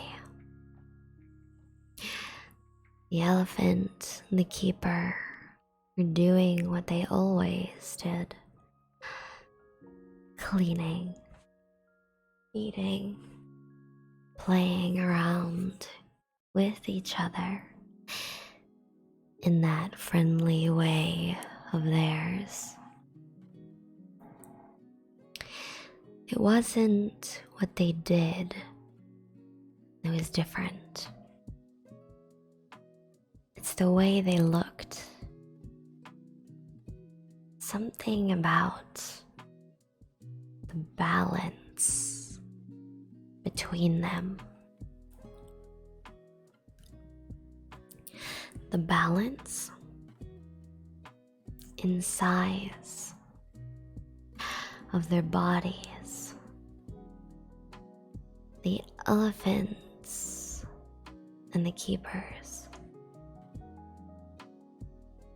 The balance seemed to have changed somewhat. I had the feeling that, to some extent, the difference between them had shrunk. She kept her gaze fixed on her daiquiri glass for some time. I could see that the ice had melted and that the water was working its way through the cocktail like a tiny ocean current. Meaning that the elephant had gotten smaller, or the keeper had gotten bigger, or both simultaneously. And you didn't tell this to the police? Of course not, I said. I'm sure they wouldn't have believed me. And if I had told them I was watching the elephant from the cliff at a time like that, I'd have ended up as the #1 suspect. Still, are you certain that the balance between them had changed? Probably. I can only say probably. I don't have any proof. And as I keep saying, I was looking at them through the air vent. But I had looked at them like that I don't know how many times before. So it's hard for me to believe that I could make a mistake about something as basic as the relation of their sizes.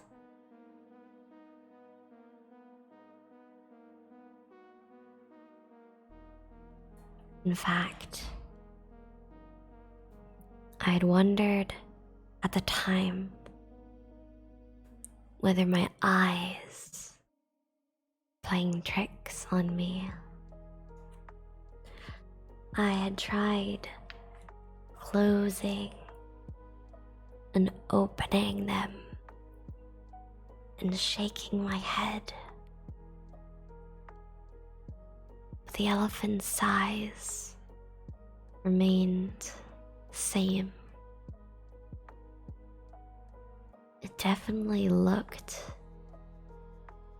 as if it had shrunk. So much so that at first I thought the town might have got hold of of a new,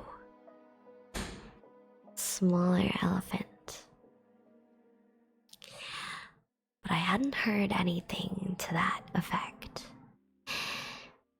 And I would never have missed any news reports about elephants.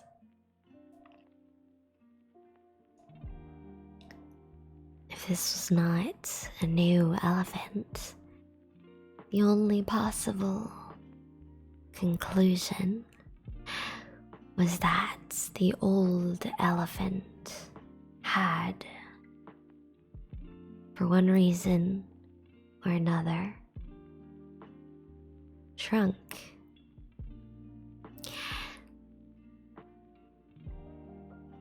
As I watched, it became obvious to me that this smaller elephant had all the same gestures as the old one.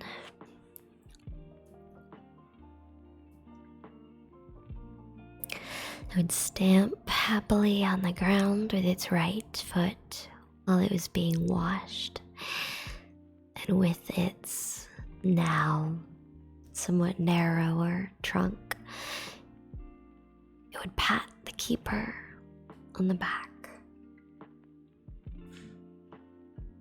It was a mysterious sight. Looking through the vent, I had the feeling that a different, chilling kind of time was flowing through the elephant house, but nowhere else. And it seemed to me, too, that the elephant and the keeper were gladly giving themselves over.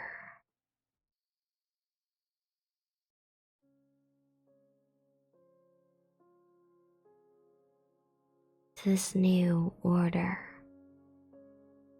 that was trying to envelop them. All together, I was probably watching the scene in the elephant house for less than a half hour. The lights went out at 7:30, much earlier than usual. And from that point on, everything was wrapped in darkness. I waited in my spot, hoping that the lights would go on again. But they never did. That was the last I saw of the elephant.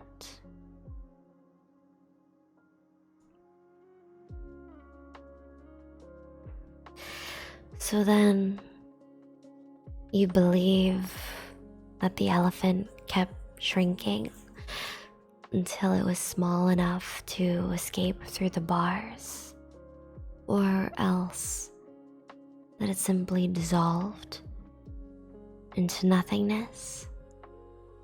Is that it? I don't know, I said. All I'm trying to do is recall what I saw with my own eyes as accurately as possible. I'm hardly thinking about what happened after that. The visual image I have is so strong that, to be honest, it's practically impossible for me to go beyond.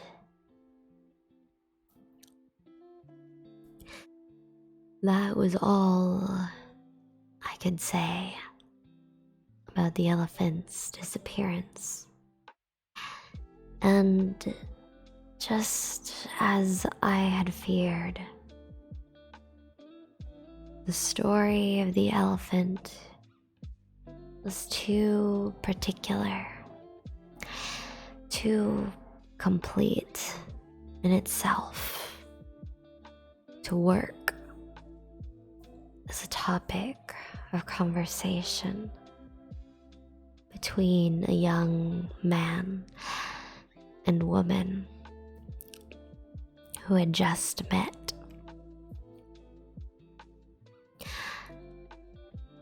A silence descended upon us after I had finished my tale. What subject could either of us bring up after a story about an elephant that had vanished? A story that offered virtually no opening for further discussion. She ran her finger around the edge of her cocktail glass, and I sat there reading and rereading the words stamped on my coaster. I never should have told her about the elephant. It was not the kind of story you could tell freely to anyone.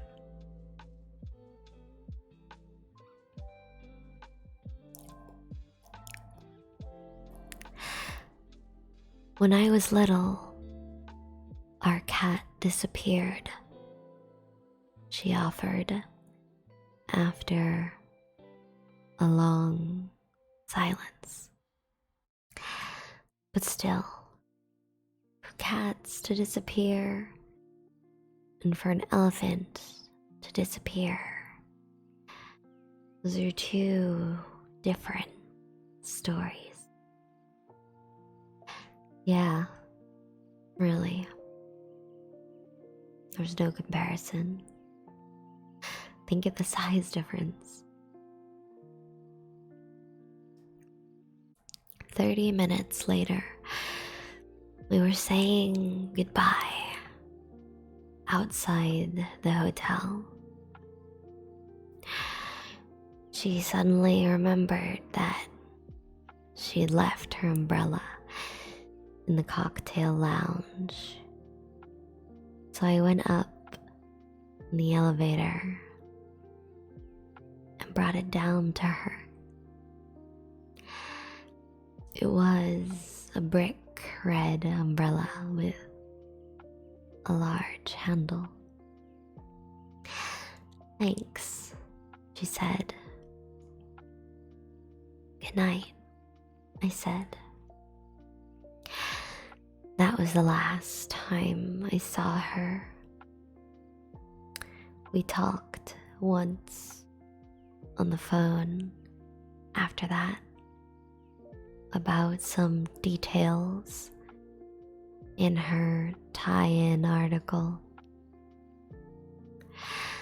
While we spoke, I thought seriously about inviting her out for dinner, but I ended up not doing it. It just didn't seem to matter one way or the other.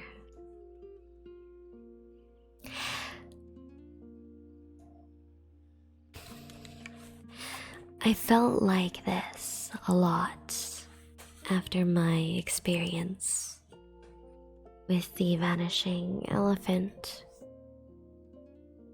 I would begin to think I wanted to do something. But then I'd become incapable of distinguishing between the probable results of doing it and of not doing it. I often get the feeling that things around me have lost their proper balance. Though it could be that my perceptions are playing tricks on me. Some kind of balance inside me is broken down since the elephant affair. And maybe that causes external phenomena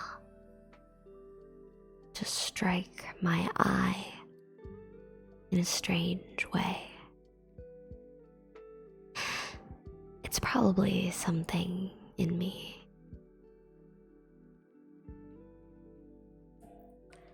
I continue to sell refrigerators and toaster ovens and coffee makers in the pragmatic world, based on after images of memories I retain from that world. The more pragmatic I try to become, the more successfully I sell. Our campaign has succeeded beyond our most optimistic forecasts. And the more people I succeed in selling myself to, that's probably because people are looking for a kind of unity in this kitchen we know as the world. Unity of design, unity of color, unity of function. The papers print almost nothing about the elephant anymore. People seem to have forgotten that their town once owned an elephant. The grass that took over the elephant enclosure has withered now, and the area has the feel of winter. The elephant and the keeper vanished completely. They will never be coming back. The end. Thank you, everybody, for hanging out and listening to me reading The Elephant Vanishes by Haruki Murakami. It's been a pleasure. I love hanging out with you all. Thank you so much for letting me read to you. Bye, Dark Ember. Alright. Tonight we can either raid Savvy doing live ASMR, time for relaxing and comfy night, soft talking and triggers all around, or we can do my other friend Femboy ASMR Mouth noises, kisses, whispers. What a confusing story. It's not that confusing, it's pretty straightforward. It's about an elephant that vanishes. And then they talk about the different perspectives of how it couldn't have been anything else. Couldn't have been someone stealing him or anything like that. I have to pee.